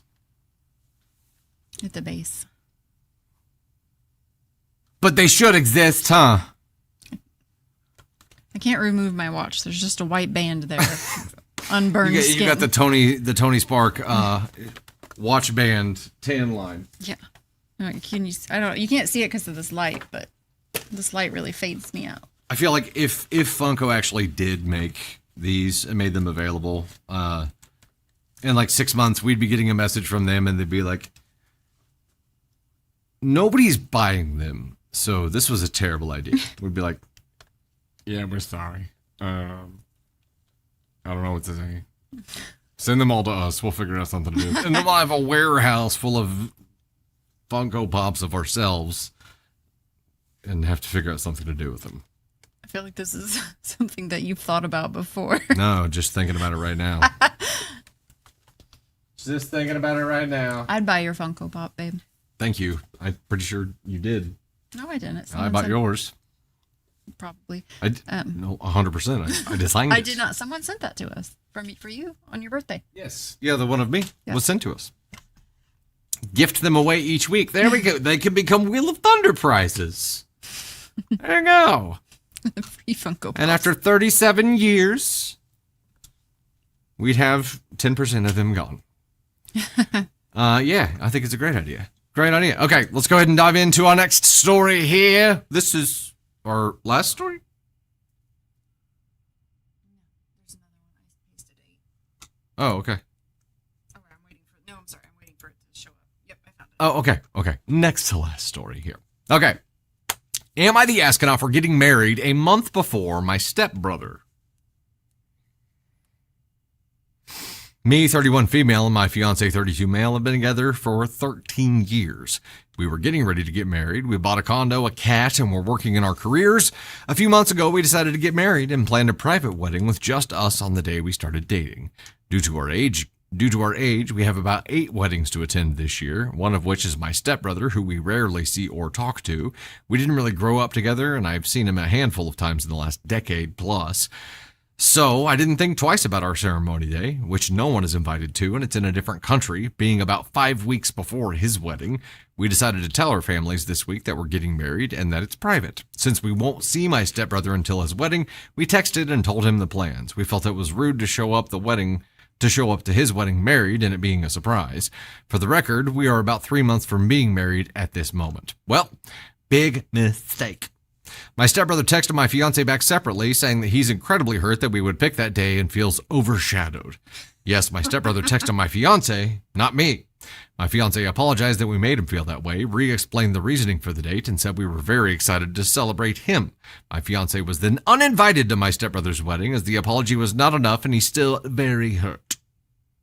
I texted my stepbrother just regurgitating our decision, the why around the date, and asked him to please text me instead. My stepbrother then said that my fiance is manipulating me into getting married before him so that we get all the attention.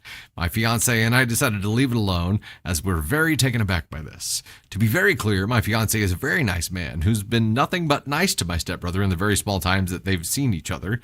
My fiance is more involved in our family than my stepbrother is. Am I the astronaut for choosing to get married a month before my kind of not family type stepbrother? Yes, Camilla. What attention? They're pretty much eloping. Nobody's invited. So here's my question. My only question here is like, why would you tell people? I mean, yeah. Let's say, why would you tell him specifically? And obviously you couldn't have known that he would have this kind of reaction, but like you thought it would be rude to show up to his wedding married without him knowing. He's not going to give a fuck. You know what I mean? Right. Like, I think. No, I mean, clearly that's not true because he very much gives a fuck. He wouldn't have given a fuck if you had showed up to his wedding. He gives a fuck that you messaged him ahead of time to tell him that you're getting married before his wedding, because now he's like, now we got to compete with them. With an elopement that no one's invited to? Yes, but maybe he's thinking like gift-wise. Maybe he's thinking people are still going to send you gifts even though you're eloping, and maybe that's why you told people. So that you can still receive wedding gifts, and maybe that's why he's butthurt. He's like, well, now. I feel like 5 weeks is plenty of time for the focus to shift. I think you're giving people's attention spans a lot more credit than they deserve. Because I don't think anyone's going to be talking about this. People are going to be talking about stepbrother's behavior, and the weirdness that he's uninvited your fiance for. Why does he blame her fiance? Or OP's fiance? I don't know if it's him or her, but you would never do this to family. Right. Like it's a rush down the aisle. Like no one's even going to be there. I think. Yeah, it's just, it is very weird. Okay, to uninvite the fiance only. Stepbro has the delusions of grandeur here as well, too, right? Because Stepbro's like, this motherfucker, he manipulated her. You know what he was like? He was like, you know what, babe? Your stepbrother's wedding is coming up, isn't it? You know what? It's going to be a big, fantastic thing. We should overshadow that. I feel like I got to compete with your stepbrother, so we should get married out of country first and let everybody know ahead of time so we get gifts before him. That's what this douche canoe thinks is happening inside your fiance's head. Yeah. Meanwhile, as Rexy says, no one gives a fuck. Literally. No one cares. Except for stepbrother and apparently his fiance. So you're not going to stepbrother's wedding now, which is nice. You have one less thing to do. You didn't really give a fuck about that anyway. And you'll probably still get all the gifts you were going to get, and he, as a gift from you guys, gets butthurt. This is like a way over the top reaction. In TAOP, but your stepbrother, I'm not sure if he's a terrible human, but he's definitely a Dascon too. You should send him a gift-wrapped box of Preparation H for his wedding. He butthurt. Over what, though? Attention. This wasn't Bridezilla reaction. Groomzilla. Which I have never encountered in all the Reddit stories we've read. I have never encountered a Groomzilla until this moment. Yeah, this is very Groomzilla. Why? I feel like it can't be Groomzilla. There's got to be a better name. Maybe for it's it. just because they're jealous that maybe stepbrother's jealous that OP is eloping and he's having to go through all of his. Maybe, but deal with your own bullshit. Maybe his fiance is in his ear and is throwing a fit. Whoever his fiance is. Oh, he sounds miserable already. Like Groominator. The Groominator? Yeah. I was thinking like that's good, Silverman. I was thinking like Groomthra. You got like Godzilla and Mothra, that kind of thing. There's something there. No, it's Groomzilla. I want to come up with my own name. I like the Groominator. The Groominator. Stepbrother Golden Child, maybe. Butthurt just to be hurt. Butthurt. Here's my thought here. Like, look, you are approaching what is supposed to be the happiest day of your life. You're already pissy. So maybe this is some kind of adjacent reaction of him not wanting to get married. Maybe he's got some other angst going on here that this is all, you're just collateral damage. No, I think he's probably just a bitch biscuit. He's just a Groominator bitch biscuit. Oh, man. I think bitching about 5 weeks of time in between 2 weddings is like one that people aren't even going to. That's just bitch biscuit behavior. It's 35 days. There's 35 days. And it's also weird BB behavior to go after the fiance and not OP. Like, that's very intentional. I don't know. No, don't go to his wedding. For sure. He's at ASCON too. Just leave him there. Don't join him. It's weird. Your NTA. We'll make that official determination. Yeah, we'll put him in ASCON too. I think we do need a bitch biscuit button. We might even be able to create some kind of edible product. A bitch biscuit. Like a crumpet. That's right. Change out our design. I know. We don't have any animations built for these yet. We're gonna have to task that out. Historically, it's been a tag team effort between Shane and I. So who do I need to? I have built several of the animations myself, and then there are some that I've pulled Shane's help in on. Okay. Because I really want the new Delulu animation. Well, I think the new animations we actually need to deploy the projection mapping for, which we've got all set up. We just haven't used yet. So we've got to tie that in somehow. He's a lit liquor, Aaron. Yes. We need to have a piece of lint on the bitch biscuit that somebody licks off. They'll get it. I did, while you were reading one of the other stories, I found a petty revenge. I have no idea what's in it. Look at this. A blind petty revenge. Yes. But you can dive in. Okay. So it's our final story of the night. Yes. And I moved. And it is indeed a petty revenge. So I skipped one of the other stories, but I will move that to the offline that we film tomorrow. Okay. So I forget we're filming offline tomorrow. Yes. Yep. And that story is busy day.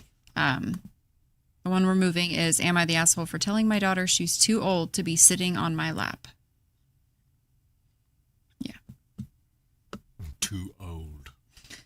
It is what you think it is. Marin Trunt. Yeah. Okay, no, it's weird. Okay, here we go. Hey there, it is Dusty Thunder, and I have a petty revenge story for you. Park in my loading bay, enjoy getting your car off a stack of pallets.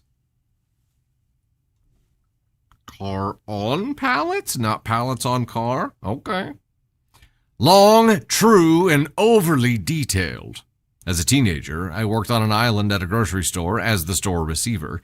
Technically, I was the night receiver, but I worked 9 to 6 p.m. and was in charge of receiving the most important truck of the day. Getting it all unloaded, all of our garbage and returns and extra pallets, cardboard, etc. loaded and back out the door in time for the drive halfway around the island to catch the same ferry it had come on before it left. So time was of the absolute essence. The island is a pretty chill place in the winter, but in the summer it's a rich man's playground, and we often got people parking in our loading bay. So 30 minutes before the truck comes, I always put out 3-foot-tall cones. One day, a lady in a red convertible decides to push aside one of the cones and parks directly in our loading bay. I saw her do it and ran out after her, telling her to move. She refused and went into the store anyhow, claiming, "I know Danny, the store owner, and he said it was fine." Well, I also knew Danny, and I knew he didn't say it was fine, but after making repeated announcements and instructing all the cashiers not to let her check out and pay until she moved her car, she came fuming out and moved her car. The next morning, the store owner, Danny, asked me what happened, and I told him exactly what I had done, as the truck was on its way. He told me it was fine and he would speak to her. Surprise, surprise. She did in fact know Danny, but he had not given her permission to park in our dock. He did ask me not to tow her car as she was his neighbor, but said since it was a convertible, he didn't see why we couldn't pull her e-brake and push it out of the way.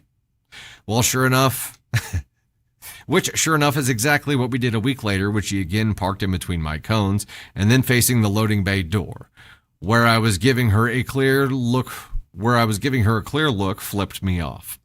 I went inside to get a couple other grocery guys, and after releasing the handbrake on her little red convertible, just pushed it straight across the parking lot. It barely gave enough room for our truck to get in, and she was completely blocked in for about 30 minutes while I unloaded it. She came into the back of the store as I was unloading trucks, and in order to stop a pallet from hitting her, the loading bay was at a wicked angle. I had to jam my foot under the pallet jack wheels, causing it to jump over my steel toes and land on my foot. I screamed at her to get out of my loading bay, and she was so shocked she actually did. Well, the next morning, when I came to get some things I needed to finish reporting, which I could do from home, as my shift manager had already approved a couple days off to heal from my foot, Danny didn't know any of this yet and had just arrived and immediately asked to speak with me. I had already been to the hospital, filled out my workers' comp forms about the injury. Fortunately, my foot was not broken, but it was extremely badly bruised. Danny, actually a really decent boss, said he had a complaint from a customer about me screaming and swearing at a customer and wanted to know my side of the story. I asked if it was the same lady with the red car, and he confirmed it was, which to him confirmed that I had in fact screamed at her. I then asked if he had seen the security tapes from the dock. There are several cameras. He hadn't, so I told him that until he watched the tapes, I didn't want to say anything. In front of me, he pulled up the tape. So he saw me on the dock, asking the lady not to park there. He saw her flip me off and leave the car anyhow. A few minutes later, he saw me push her car with the grocery clerks, and then he saw how it was blocked by our truck. Switching to inside cameras, he saw how she pushed right past the employee-only doors and barged into the loading bay, and how I had used my foot to stop her from being smashed by a pallet of milk I was whizzing down the loading bay. I literally saved her life with my foot. You couldn't see my foot or what stopped the pallet jack, but by then I had my shoe and sock off, and Danny only took one look at my bruised foot to understand the cause of my rather loud yelling that was being shown on the screen. Funny how Red Car Lady forgot to mention all these things when she was complaining to him. Danny said if she ever parked in the loading bay again to call a tow truck immediately, regardless of the time of day. He knew full well that I could have had a much more serious injury because of this lady, and even after an entire pallet of milk on my foot and admittedly screaming at her to get out of the loading bay, I had not in fact even swore at her. And if I wanted to, I could have used the injury to get a lot more time off work, costing the business a lot more money instead of the 2 days. I really did need to feel like I could walk again.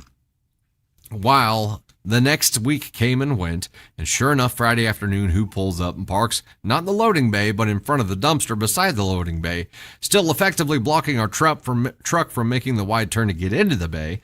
Sure, there are no cones there, but I was done. I didn't even say anything to her as she flipped me off again, like she thinks she won somehow. I called a tow truck, but sadly, there was an accident. They couldn't come for an hour, so I grabbed the produce guy and a grocery guy, and this time, unable to push the car as she had put the top on it and rolled the windows up, I didn't care.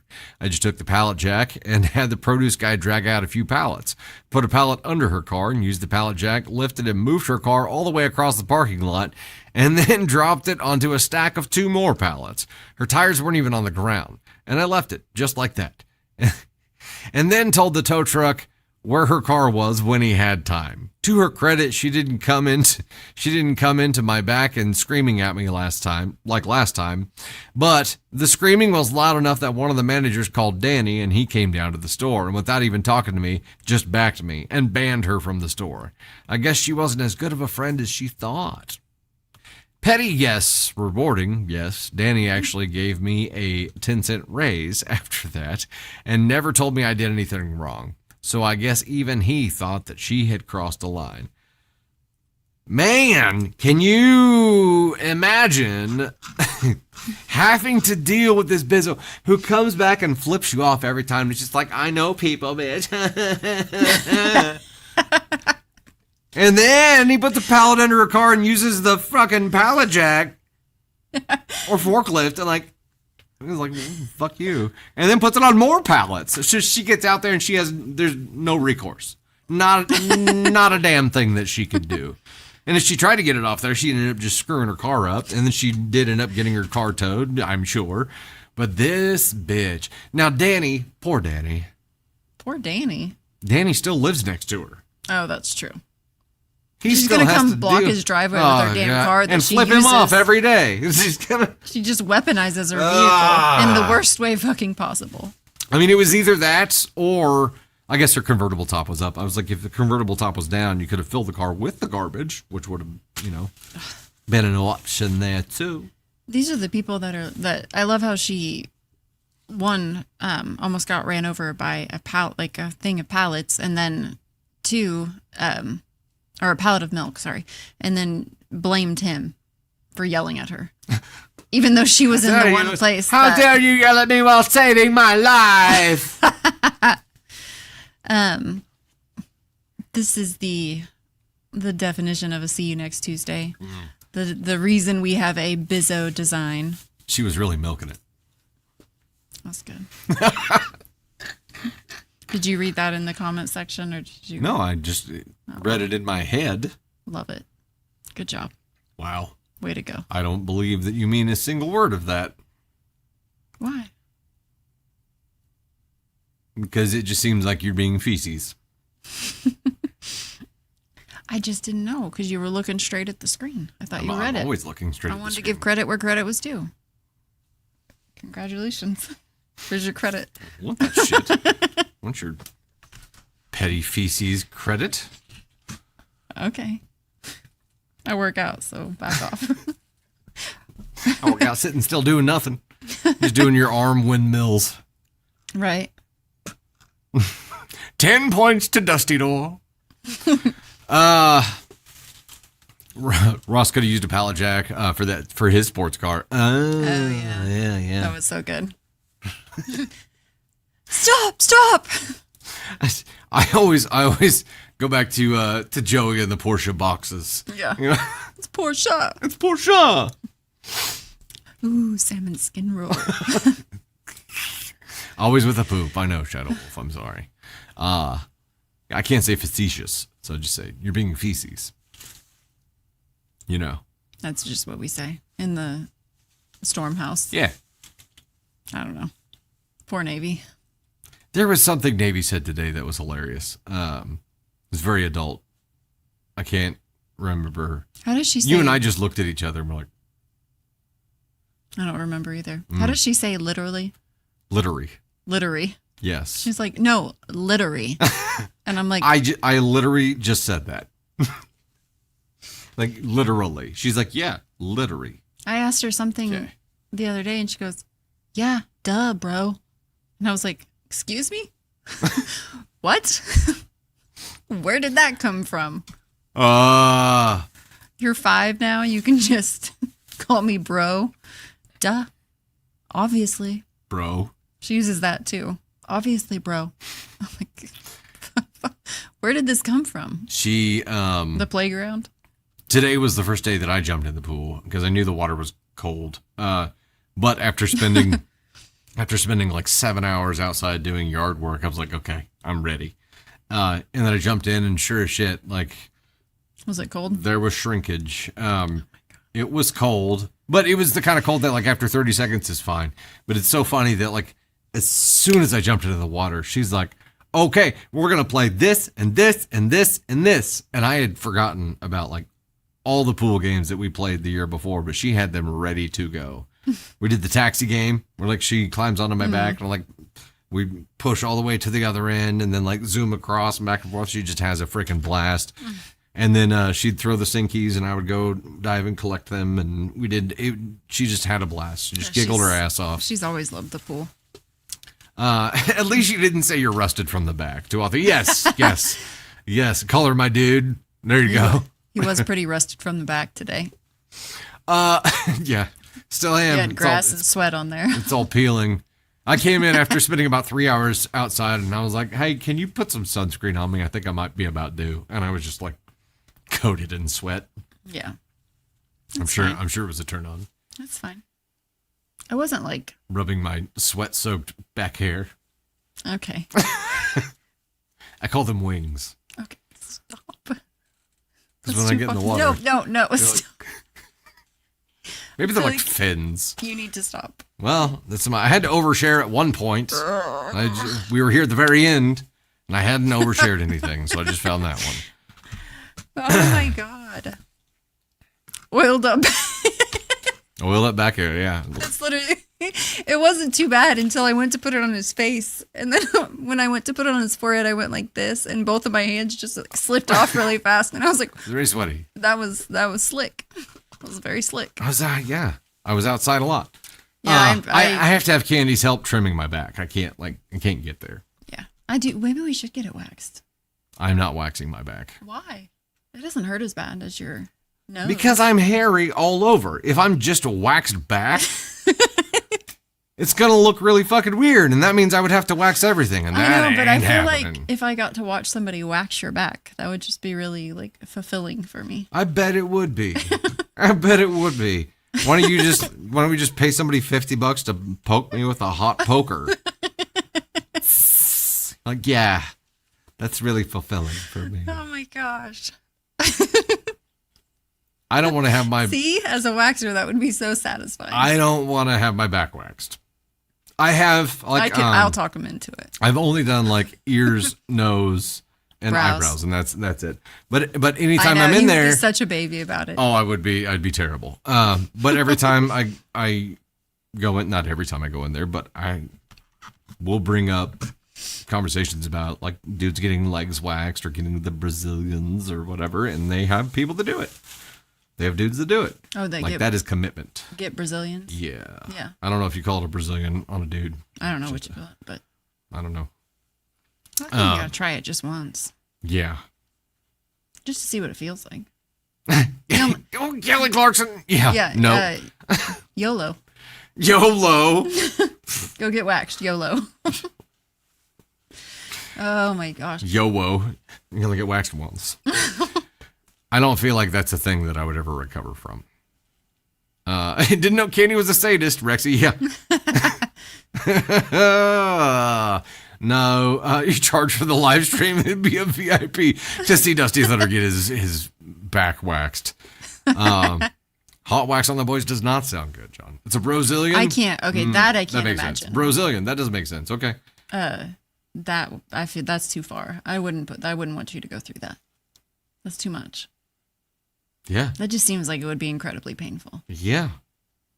They might fall off. That's what I'm worried Like you just like pull too hard and just rolling away.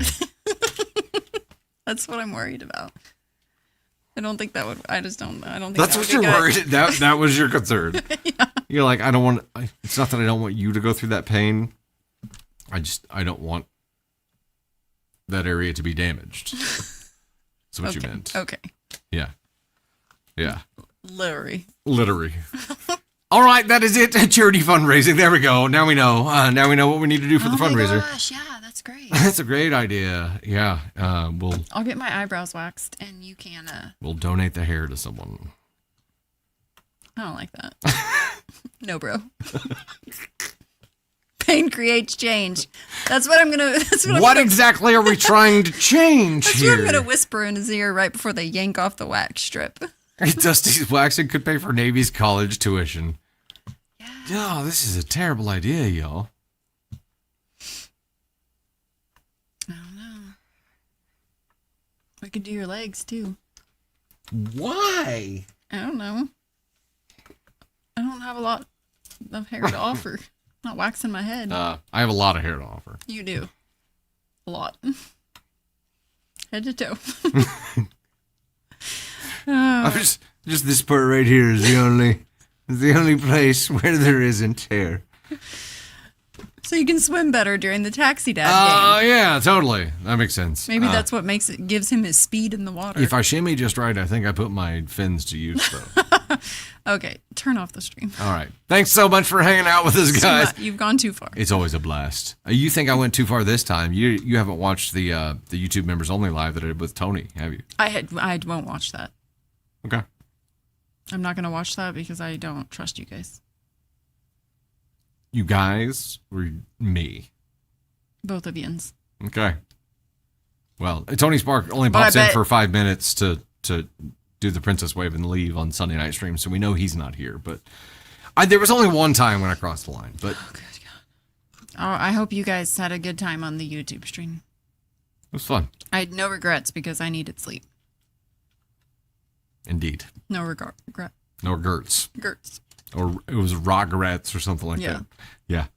All right, thanks so much. Thanks so much for hanging out with us for yet another fun stream. We will be on Wednesday, and we will get the schedule for June knocked out this week and get everything posted up there so we know when the members-only lives are happening. But we know we for sure are on this Wednesday at 3 p.m. Central, just like usual.